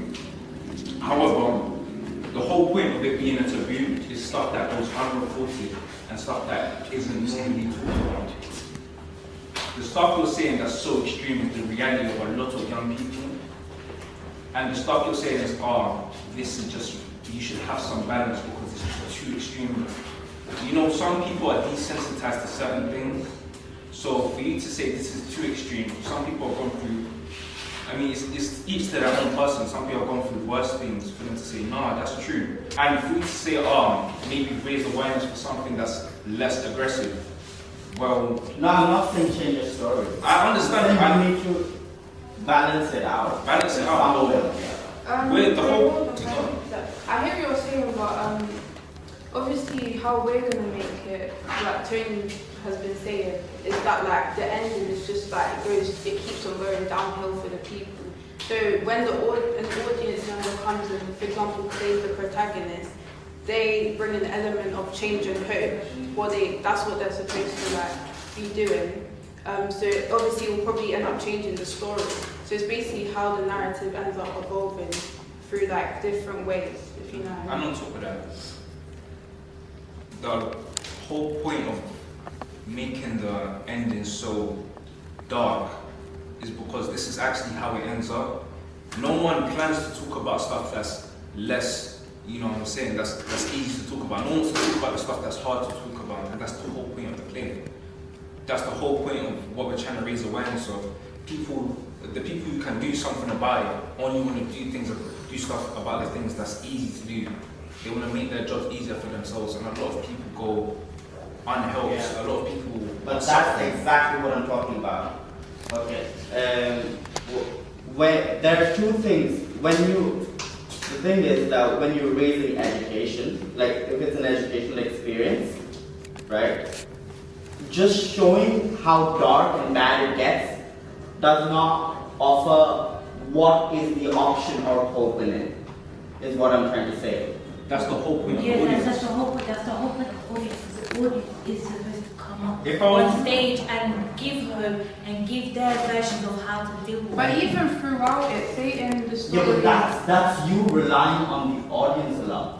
Yeah, But and wait, I wasn't We're finished. supposed to, in like, say the last story, say the girl goes to seek help in like a service that like is anonymous. And it's supposed to be at how, you know, the system's kind of failing people because they're not carrying out the job as they're supposed to. So that's supposed to be the element of hope. So it's like we see that, but obviously like, it doesn't go accordingly. And even you're saying there should be an element of hope. Well, For example, the reality of it is a lot of silver linings do not exist. Yeah. Like, you know, your stories are great. I'm not denying your stories. But as an outside perspective, as an audience, the impact needs to come up more positive. Like, you know, when they walk out of the door, it's about not just knowing that this is how bad it is, but it's also about that we want to change it. Well, like, how do you get that, like, we want to change it sort of attitude to whoever watches it? Well, if you look at this play and think, wow, my life really is bad, I'm going to let it get worse, then it's not really for you. No, because I can't censor the play, I can't censor this message, thinking that people... You don't have to censor the message. You have to tie it in with other narratives. So that it feels hopeful at the end of it. It's not about that. It's not about feeling hopeful. I'm raising awareness to people who can do something about it and those who don't. This message is for. At the end of the day, this is a play for everyone. However, we have a target audience at the same time. We have a message that we're trying to. Who's the target audience? The people who can do something for these people who are suffering. Because the community, yeah, we have the audience. But in the audience, there are also going to be people who are suffering. Indeed. And you're going to trigger them with that thing as well. That's why there's a trigger warning. Yeah, but what would you I expect feel the like audience it's to get all about the believe way that? that you actually carry it Yeah. out, because we're not For just example, with something like that, if there is actually a sexual assault victim in the room, right? When she watches that, she's going to feel triggered. You're actually going to hurt her by showing such a dark ending. Don't you think it's common sense to give a trigger warning No, but giving a trigger warning means you asking the audience to get up and leave. Exactly. If you can't handle that, I don't. Yes, Well, exactly. that's discrimination. It's not discriminatory. It's paying people respect. If you're giving them a warning, then it shows that the player has graphic content that they need. Tony has something. Let me just be real. It's not a kids' play. I can't lie. For us, it's sugarcoat, so it can be for everyone. It's not rated for everyone. I'm not gonna lie. It's not rated either. I'm not gonna lie. It's not. It's not rated either. Like, you know how like it starts with like, I think we should maybe have a story that might end up good, like not as bad as the others, so it'll show different levels. I'm Nevaeh and I'm at the CAMHS Redesigning project. I want to achieve to be famous or to be like a full-time actor or like help out in these different mental health days like each year, like just keep getting better and better and maybe like be an influencer or one of these maybe in a few years. How might mental health services provide the best treatment for children and young people? By giving them home, a bed, food to eat, and if like something's wrong, someone could like talk to them about it, and maybe just to up the system because some people get failed in the system, and I don't really think that's like. I feel like it might make their mental health worse. So I think they should. I think it's getting better, and they're trying. Like this project is trying to make people like show what's happening now in the project and what they're trying to change, like getting young people actually involved and yeah, think different things like helping them like mentally and physically. I'm so sorry. Pause. The whole point, which Tony has been saying since the start of this, is so we have a group ending to show that there's like this is the reality of the lives that happen, and whether we want to make it all hopeful and stuff, we can't because people don't get the help. People go through that stuff. I'm not creating a website. You get help because you got help. There's still people who are still suffering. Exactly. As for someone in the camps, That's not what I'm saying. No, can I finish, please? As someone who's in the camps thing, I've gotten help and I haven't gotten help at the same time. And I've seen people who's going through that system, and I'm still in it by the way. I've seen people who go through that system and come out worse than before because of that not having that help. And doing this portrays not having that help and making it like someone like me who's like kind of gotten the help with people. It's not the objective. Objective is to show that this is the reality, and giving trigger warning is showing that what's it called? If you can't handle this, then you can leave. We're paying you your respect instead of just throwing it on you and then be like, oh, I'm sorry, we didn't tell you. Because that's not what we're here for. We're supposed to raise awareness and this is what. And Chris, I see where you're coming from. You're saying that we should show a silver lining, or at least try to say there's a way to help. We can show you how there is to help without giving you a silver lining. I can show you how there's a way to help without showing you, like, Now, that's where you're like misunderstanding me. You don't need to show a silver lining. You don't need to, at the end of the day, show that somebody came and helped them and their life became more better. That's not what I'm saying, right? What you need to do is basically you need to smooth out the darkness in it. You want to tone it down? Not tone it down, but like you have to give it, like if it's constantly an extreme, like let me show you something. I'm gonna give you the That's not how life works. I'm sorry, but like the poverty that you may not have like been through actually happens. This stuff actually happens. I know. So you say this is not how life works. It is. Can I just make some suggestions? So there is an outline for the play as it is so far, this is my understanding. What I would suggest is that we start working on it. Because our job is really to analyse critically what we're involved in. What's working, what's not working, what are we feeling, what are we understanding. We can sit and talk and chat and conversate and debate. We need that. But we also need to do the work and then look at the work and feel the work and go, has it equated to what our discussions have been about? Is it different from our discussions? How? Why? We need to constantly work, constantly criticize our work and do the both until there's going to be a point where we have to just make some critical decisions about, well, this is the way it's going to go, or this is the way it's going to be. But what I would recommend at this early stage, rather than getting too locked into how you perceive it, just get on with making the story how you see it at the moment. So you man on it, yeah? Yeah. Woo! Alright, everyone stand up. My brother's died recently. Imagine your brother's died and your dad's retired. So you and your mum, and you're struggling. Imagine how your life would be. God, imagine right now. Imagine, you've left your house, you know, because you want to be in that house. You're walking aimlessly. Aimlessly. You man, give him some space to walk aimlessly. He's pretty confined. No, you really are walking aimlessly. Like, try to in one space, at least one space. You look a bit joyful, come on man, be a bit more aggressive. Give me some of the pressure, man. Look vulnerable, so I can groom you. You know what I'm saying?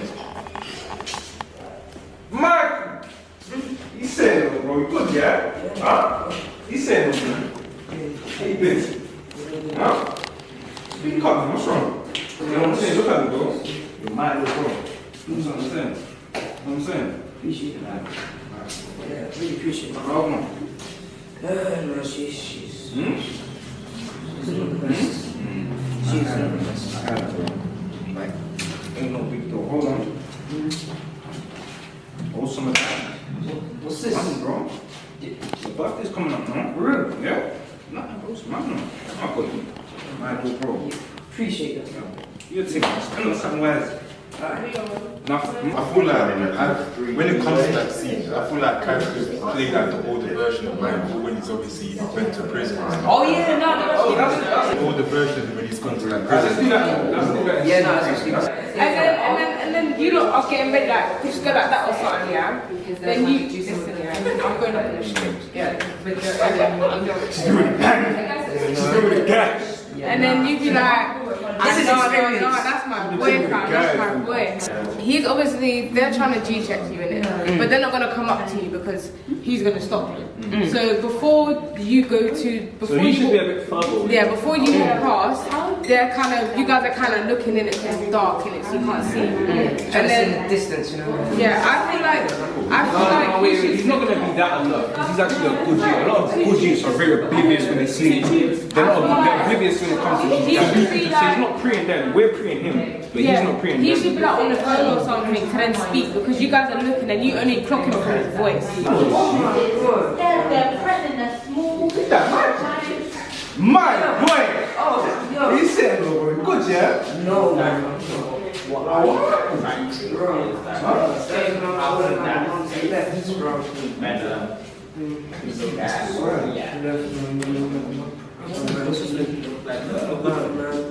Listen to what I'm saying.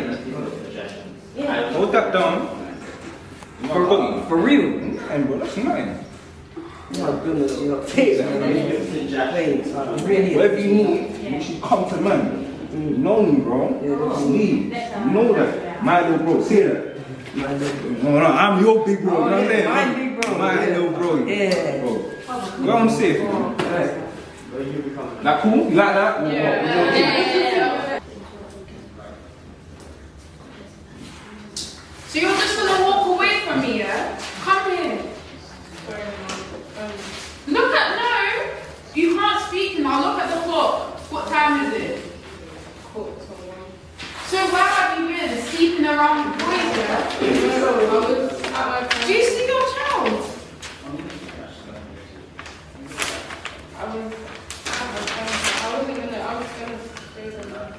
Where's your phone? Pass it to me. Pass it. Do you see this? How she disrespects me at my own house. I didn't mean to. What's the fact? Dragged out big off your head. Did I not pay for that too?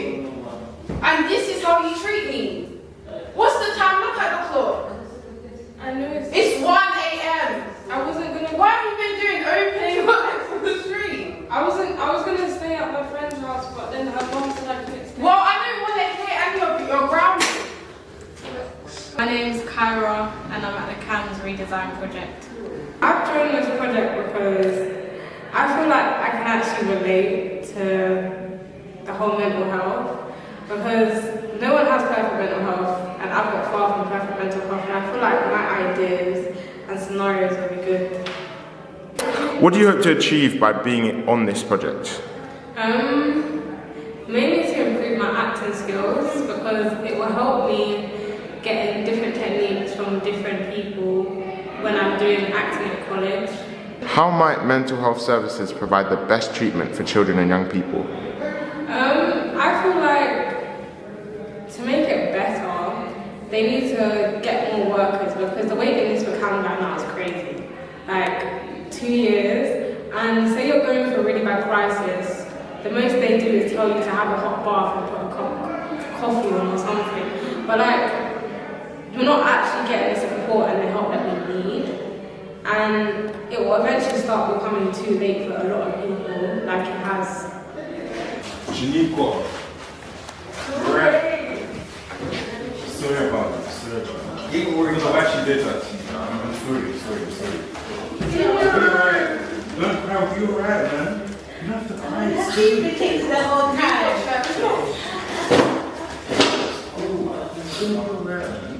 It's not fair, it's always me. She's always coming at me for no reason. Like, I haven't done anything. I don't know why she's acting like that. I'm sorry. Is there anything I can do? No, I can't do that. No, I can't do that.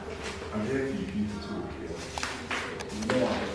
You know I'm here for you. My name is Aisha, and today I'm at the Brixton Library for the CAMHS project. Why have you joined this project?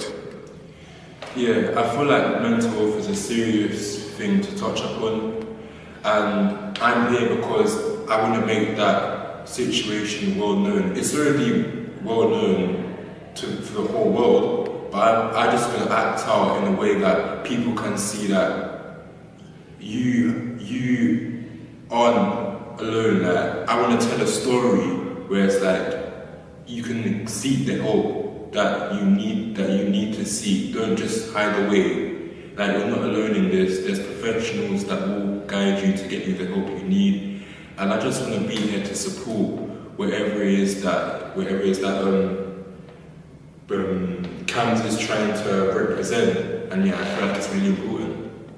What do you hope to achieve from being on this project? Yeah, I'd hope to, one, to improve my acting skills, but also to make CAMHS more known. I joined this project because mental health is a key kind of world kind of wide situation, and I feel like it's important to touch on those kind of stuff. So I'm just there to give it my all,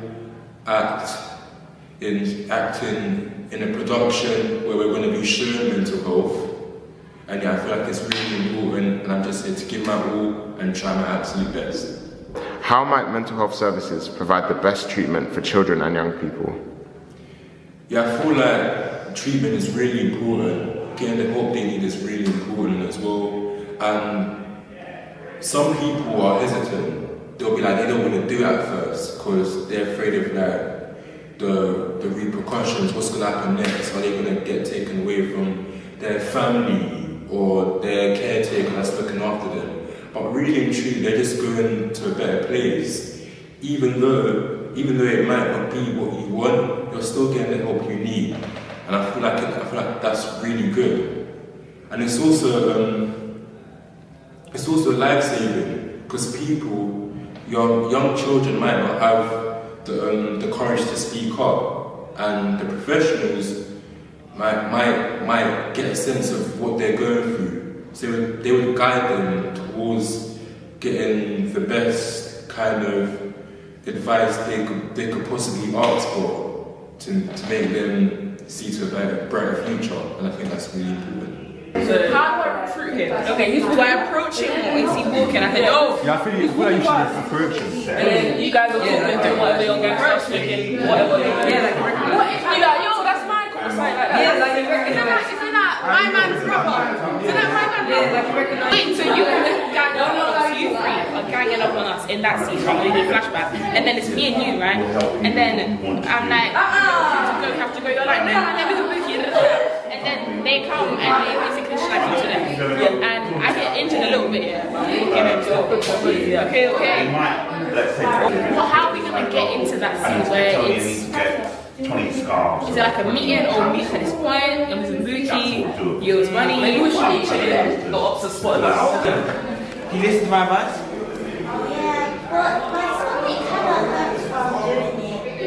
It's really Remember, me is painful. yeah. I was saying.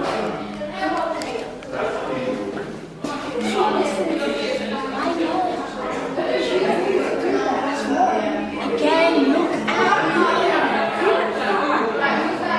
Fine. I need to be beautiful. Why don't you get that? It doesn't. Wait, it doesn't define. Yes, it does. No, it doesn't. So listen to you. So that everything gets into your head. Tell her, like, go see a counselor. This isn't good. Go see a counselor. This isn't good for me. Right, and then you walk off, and you come see me or something. Hi, what kind of feet? Yeah. Okay. This, and then that's it, right? You want to highlight the fact that help is really out. And then you go like, that's like weird, and then you and then if you want to say something about like, I'm fine the way I am, or if you want to flip it. The people, actors who are, you know, you could have done this, could have done that. Yes, the scene can be revamped, but we're focusing much more on this particular plot line, this particular storyline. Is it the way that we feel it needs to be in the play? And if it is going to be in the play, how would you want it to be? That's what we're kind of focusing on. So, we're going to give them some love, even though you're young with your tool hand, fuller, whatever, biscuit and crisp and plate. We're still going to give them some love because they deserve it. Are we ready to give them some love? Yes. Yes, we are. 1, 2. I just mean I can't. Oh, what is? Alright, let's do it. Come on, man. Show them some respect. Come on. 1, 2, 3. Action. Do you feel good? Kind of not today. You look a bit rough. Okay, right. What does that mean? You know what I mean? Just be honest. That's rude. It's not honestly. No, it's alright. It doesn't matter anyways. Speak to them the truth. Whatever.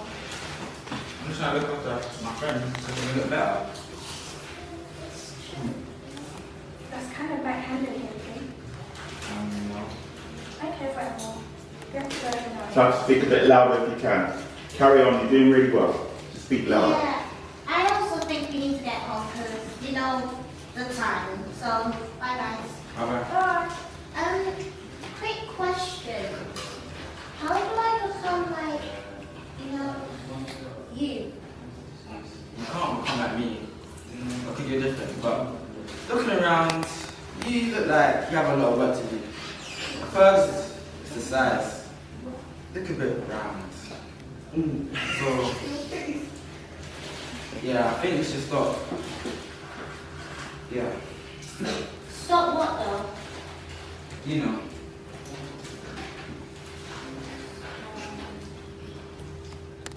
Stop eating.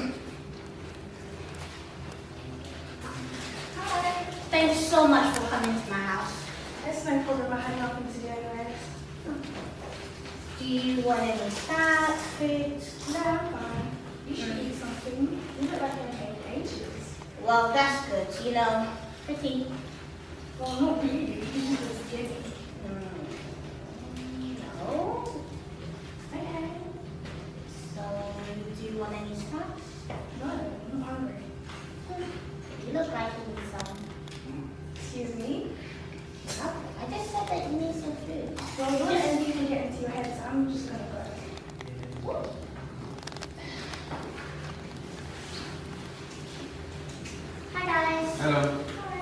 You listen to my advice? Yeah, I've been, but it kind of hurts my stomach and I get really hungry a lot. Beauty is painful. No. I don't think you should listen to him. You are not healthy. At least, like you said, beauty is pain. Not really. You should go get some help. Go to like a teacher. What? I don't need your help. And you need to stop eating too much. Rude. Not rude. It's the truth. Knock the legs off.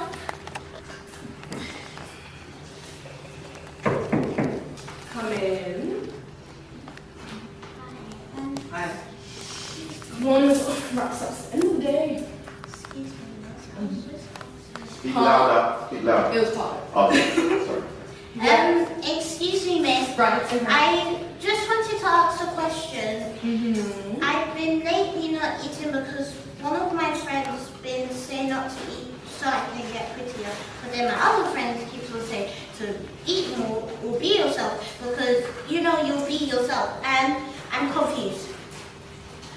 So what's the issue? Because I'm just asking what should I do instead. well, if you're hungry, go eat.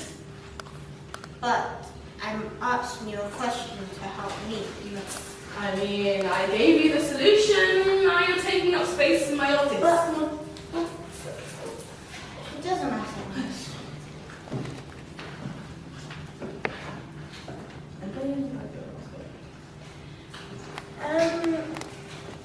I agreed with what you said, you know, and I think I'll start eating more of it. Yes, as you should. Thanks. See. I'm Shajia Mohammed and I'm at the CAMHS Reimagined project in Brixton Library. I've joined this project for a challenge because I really enjoy acting and I'm passionate about mental health. So I thought that I do acting outside of college, but I decided that it sounded like for a good cause and it sounded like it was going to be fun. From being on this project, I hope to achieve greater communication between mental health services and institutions to help children, and greater communication between them and us, the children that need help, the children that want to advocate for children that need help, and yeah, just to create greater communication. How might mental health services provide the best treatment for children and young people? As a young person who's been in mental health services before, I can say that sometimes they can lack empathy, so being able to sympathise and empathise with the children that they are supposed to be helping, I think would help children to open up, would help children to feel comfortable in the services and through getting help. Let's try to be a little bit more effective with the time. Let's ask some questions and move on so we can save time. Go, go, go. Yeah, I feel like at the start, you guys could have projected your voices a little bit more. Overall, I feel like it was good. Yeah, enjoyed it. If I'm not mistaken, that scene, could we say that scene's rubber stamp? That's definitely in the bag. That's the, just tweak it a bit. It's in the bag. I really want to talk with you. What's up? I have problems in my home and I really Guess what? Oh, what happened? Guess what I just saw? Who did you see? Chloe! Chloe? Yes! Swear down, you saw Chloe. Swear down! I just like, hi! That's kind of you. Anyway, I just go home. I really don't want to go. But please, man, don't go out. Okay. Right. I have problems in my home and I really thought like my mother didn't even listen to me and You know what? I've met your mom. She's a nice person. I tell you that she just drink and she doesn't care me and Yeah, I try but to everyone likes a her. little drink though. It's calm, don't worry. I'm pretty sure you're good. Don't worry. It's okay. But listen, I need help. I gotta go. I need help and go, like please help me, like I really need to talk with someone. I'll tell you what.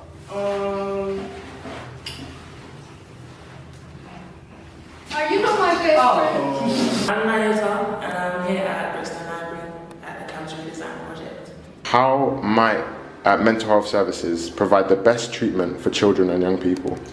I feel as though as like if a child is old enough to make their own decisions, or just they feel capable of making their own decisions, it'd be easier for them to cope with things if they was like allowed a part of, like provided the opportunity to ask for what they want help with. For example, like if they was like they don't want to do therapy at home, their option to go to an office or maybe like a cafe or just something that makes them feel a bit more comfortable. Or in the sense like there's different types of therapy as well. Just other than like talking one-to-one, there's like writing stuff down, ripping it, like just anything that can help a child really.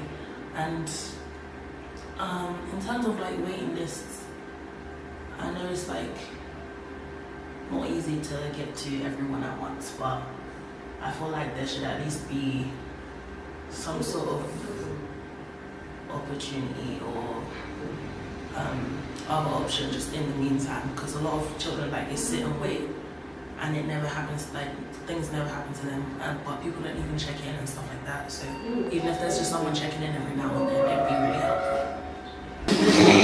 That's crazy. That's crazy.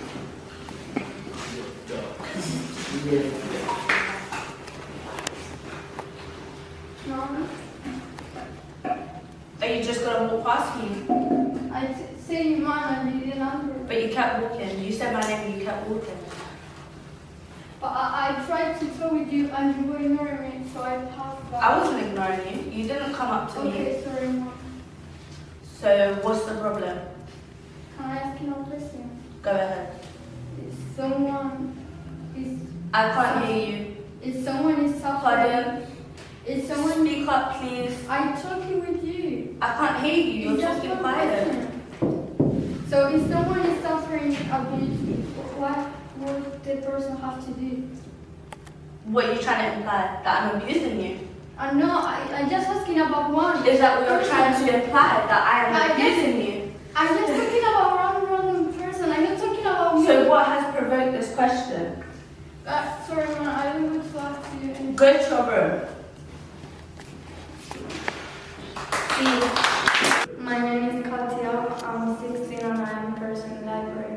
So I want to learn more about mental health, enjoy with people, and know more people about the enjoy drama and acting. How might mental health services provide the best treatment for children and young people? Maybe go to schools and remember the children that they are not alone and they have support to be helped.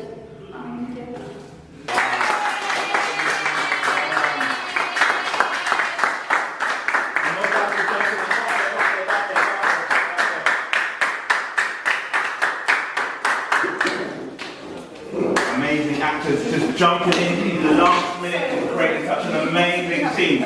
Question. Come on, time is short. iPad. Yeah, that was good. That was really good. I like how you managed to squeeze a little bit, like a lot in like a short space of time. If that makes sense. It does make sense. Yeah, you managed to like cover a lot in like a really short space of time, and I feel like that was good. Okay, let's start. I don't see no change. Are you still listening to my advice? No, I don't think it's healthy. I feel really weak. I want to be a counselor. Okay, I think we switched, guys. I think we switched the tone just a little bit because you haven't gone to counselling yet. So I think I haven't found weak. Yeah, you have to be like, yeah, guys. Like I am a little. Then you're gonna be like, I don't think this is healthy. Actually, like you're kind of coming to terms with it yourself. You're like, hold on, this isn't good. Like, yeah. Hi, how are you? Hi. You look at it. It's a bit rough. Why would you say that? It's not fun. No, We're telling the truth. It's better for us to say it than someone else. But look at you. You can't be chatting about darling. Oh, it's fine. It's fine. You know, you do it all the time. Stop what? You do. Stop what? Oh. Stop eating. Makes so much sense. Let them know that you're. Yeah, last time it did it. That was the last one. talking through the scenes that we've got that we're going to do. Is that correct? Yeah. So let's try to do that in a way that everybody is informed of what's happening and they know. I was trying to see. Others will help you, don't worry. Okay, so what I've got from it is that Michael's brother is dead, but we're not going to show that. We're going to show it through conversation. And then he has met these other people who were once upon a time in his brother's gang. That are basically like, oh, you can join the gang to be family, to like basically feel comfort from you and your brother. To eventually older brother. Anyway. Alright, I'm just going to try and help everybody. I'm just going to try and write down a sort of order. So scene 1 is what? Confrontation. Or should I say what? Confronted reunion? When we get comfort. Comfort? Yeah. What's comfort all about? He thinks his brother's friends are comforting him. What? Wait, no. Wait, the gangs go to Yes, they coming because bringing him into his camp because that's where the brother was. That's where the brother. Listen, he's doing whatever. The gang members come up to him. He recognizes him. He recruits him because he's running with him because his brother's friends. That's it. Yeah, recruit. Mix it up. Okay, the 2. This is, by the way, this is for plot 1, by the way. Okay. Yeah. Plot 1. When he pushes him, peer pressure. I can't see. Yeah, that's it. Just a very, very quick note on CAMHS. On a very, very quick note on CAMHS, there's only 3 ways that people can get involved in CAMHS. 1, A&E. 2, doctor. 3, police. But he gets you can get. Those are the 3 ways at the moment in public that people get into CAMHS. I suppose you can by school. You can get introduced by school. All by poster. 4 ways. Is there any other ways? Yeah. Apart from those 4? Poster. Like a poster. Yeah. Advertising. So you see a poster and then what do? You have to ring somebody? Yeah. But who are you ringing? You can't ring CAMHS because they won't take your case. You have to be referred in by somebody. School? Doctor? You see? Oh yeah, maybe the receptionist at the club. So if it's the police. So let's say he's talking to an adult, yeah, and they refer him to it. Talks to a trusted adult. and trusted Yeah, it makes sense for him to be. It makes sense for him to be adult. Is that all for plot 1? Or is there more? That's plot 1. Yes. Yeah, that's all. Can we get some more paper? Is there a scene where we see what happens inside CAMHS or not? I mean, I never been in CAMHS or how would that go up? Okay, so the question is, we don't have that scene at the moment. That's fine. That's good. Let's move on to plot 2. Yeah, kind of like therapy. Right, what's the first scene in plot 2? What's plot 2? Plot 2 is in school. In school. Wait, who's in number 2? Me. It's in school. So school. The scene. Oh, the plots and scenes overlap each other. Bullying scene. Yeah. Is that just one school bullying scene that we see? There's 2. It's right. It's just practice. Oh, there's plot 2 now. Yeah, 1 and 2. Times 2? Yeah. Is that it? Yeah. For plot 2? Wait, what? No, for plot 2 it does. Can you get rid of that part? Just we know the scene 1. Just write that down. It's alright. Take away the times 2. Take away that.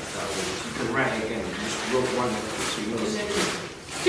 Right, number 2 is. Yeah, who's in scene 2? It's Alia and Aliyah and her friend. What's the name of the scene? What's the goes title? What do you think that scene would do? Isn't the Ian who's in the scene actually? So what's that? What's the title? What's the scene 2? Aliyah, what do you do? What do you do in the second part? After you get bullied in school, what happens afterwards? Don't your friend come over. Yeah. Sorry. We leave school and then I go back to them and I ask them, what do I do to lose weight? They're like, just basically insinuate stop eating. So you Bad advice. Yes, bad advice. By whom? By the bullies. So I go home, I look at myself in the mirror and I realize that maybe I am getting weight and then I call them and I'm like, why? this. Why? What do I do to lose weight? Okay. And then, Okay. So, where do I put that in? So bad advice at home from the boys. At home. What's 3? my friend comes over, and then my mum asks, says dinner's ready. I don't want dinner. And then my friend's like, oh, no, you haven't been eating. What's So up? do you go to your friend's house then? No, She comes to to mine. Do you want to change location from here to you? Oh yeah, that makes more sense. Yeah, so I go to her house.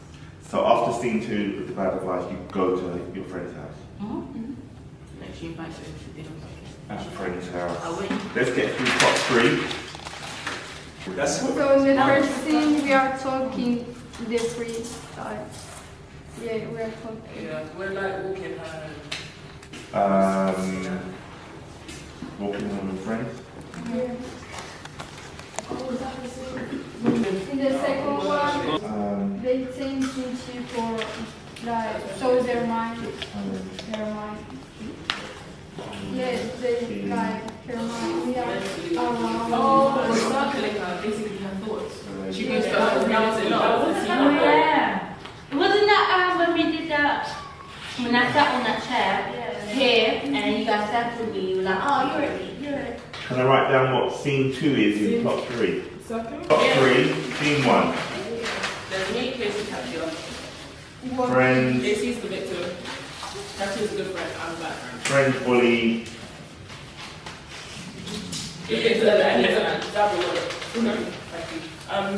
Okay, me and Katia were on the same level of wealth, let's put it that way.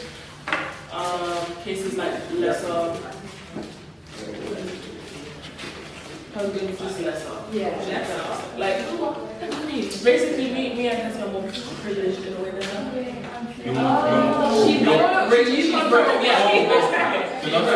Yeah. But Katia is more like considerate about it. I don't care. You don't give a crap. Last week we had in the scene we had a conversation. It was like, oh, I'm going to France. Katia's like, oh, I've been to France. Then I'm like, oh, have you been Europe? But she hasn't been to Europe because she thought basically. That's when Eva comes in and she was like voicing her head saying, oh, do we always do just say that you've been to France? They're not gonna know, like they have an excuse, blah blah. That's basically what it's saying. But she's made up. We don't know this, but from that scene we can tell she's made up excuses after excuse about why she hasn't come from what. So that's basically what that is. Scene 3 in plot 3. After the toxic relationship with her mum, what happens next? What's the final scene? She could steal. I'm pretty sure she goes to. She could steal because she's like. Some type of social service. So we move on from the mum scene. Time has passed, and then she calls. Is that what's happening, or does she do it at home? Well, as she comes home, something starts between her and her mum, and then she goes upstairs and does whatever she's doing. Okay, so could that be like later that day or like later that week something else happens? Like are we gonna have 2 more times when we see like an incident of her mum being, you know, a bit abusive towards her? I don't know. Or what we could do to show the history of abuse is like when she comes home at the beginning of that scene, she says something like, "Mum, hope you're not gonna beat me again," or something like that, which shows the history of their relationship. Would we had this idea? Just get looked in a video. Can I explain it? Would you like to explain it? Okay. Okay, so basically, instead of the typical Cinderella where she doesn't really get like she's. Oh, you're lying, no way. Oh, please. Is it real? Oh, It's not good timing. Fire alarm has just gone off in the middle of rehearsal. This is really stressful. Look.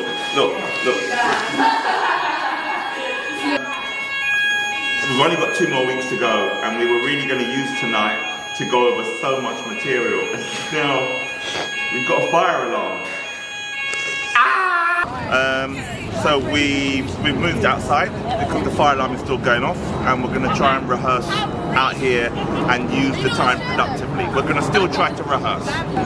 We want to be productive with our time, but we want to make sure everyone is good and looked after and there's no stress. So we're going to check out with the gang.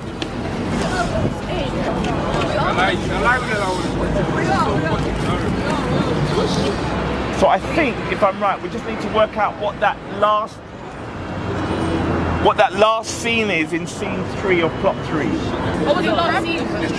It started off with the bullying. The bullying, oh yeah, and then we see the toxic relationship with her mum. How are we going to refer her to CAMHS, guys? How are we going to no idea. She goes to school, yeah, and then the good friend sees that she's been beaten. Katia, yeah, she sees that she's been beaten and she's like, oh, come with me and we go to CAMHS. Because there's little... She sees that she's been beaten. No, she sees bruises. She sees bruises on her skin. So basically, she comes to school, yeah, and then obviously she's got bruises on her arms, and her friend sees it, and then she's like, oh, what's that? And then she lifts up her arm, and then she sees the bruises, and then she's like, oh, where's this from? Where's this from? Her mum. She says her mum, and then the friend goes with the victim to the little CAMHS set up workshop that they have in their school, and that's the CAMHS, you know, associative thing. But I thought it was supposed to be one of them productions that didn't have a good ending. I feel like when we get to CAMHS, it's kind of like, oh, you're finding a resolution. Well, the thing is, because of time, this whole project, you know, in one way is about reimagining how CAMHS be, but we haven't really focused a lot of the work on CAMHS. It's only the last peppercorns of the show that we're mentioning CAMHS. So we're not really gonna, we can still end badly to look at how people can solve it. That's not a problem.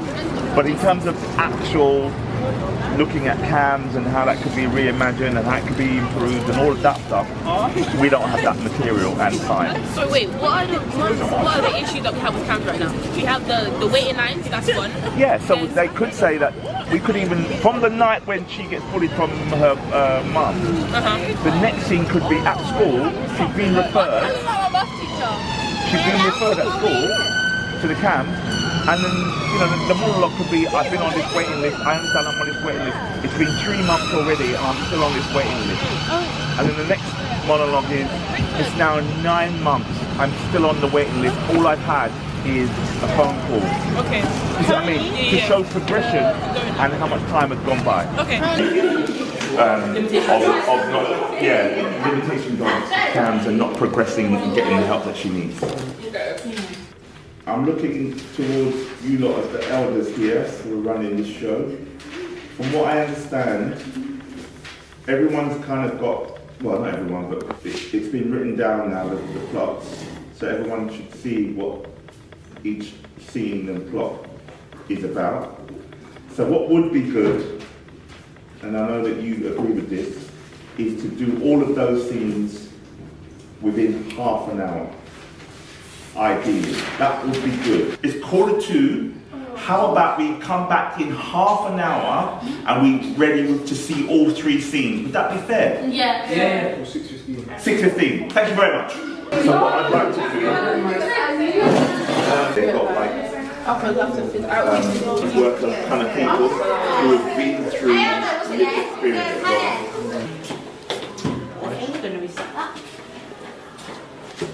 First, guys. Are ready? Sorry. Oh, no worries. Do your thing. Oh. Hey, guys. Let's take over. Have you listened to my advice? I don't see no progress. It's been quite a while as well. I actually guys don't think this is right. So I'm gonna go to the counsellor. I really do think you guys. They're not gonna help you. First time to just stop eating. Like. Well, you should try it. You never know. I think that's what you're doing is really unhealthy. I'm gonna go see the counsellor. I think you should too. Bye. Yeah. So you guys leave. You guys leave. Hi, it's the 2:45 appointment. Yes, good to see. What's your problem? Look, I'ma just... Come in. Thank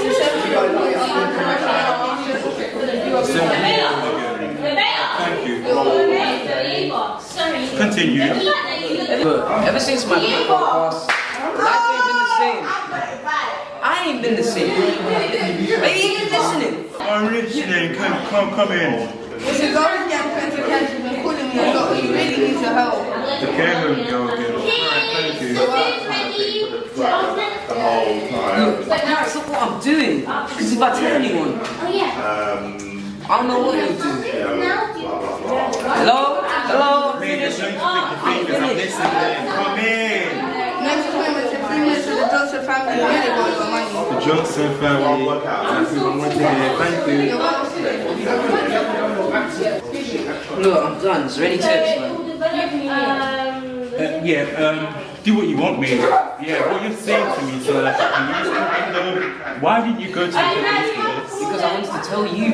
But why me? It's a police problem. Because you're a therapist, you deal with problems. You can't go to the police. But the police have more resources. You have more resources, you're a therapist. Look, forget it, man. Look, never mind. I'm fine.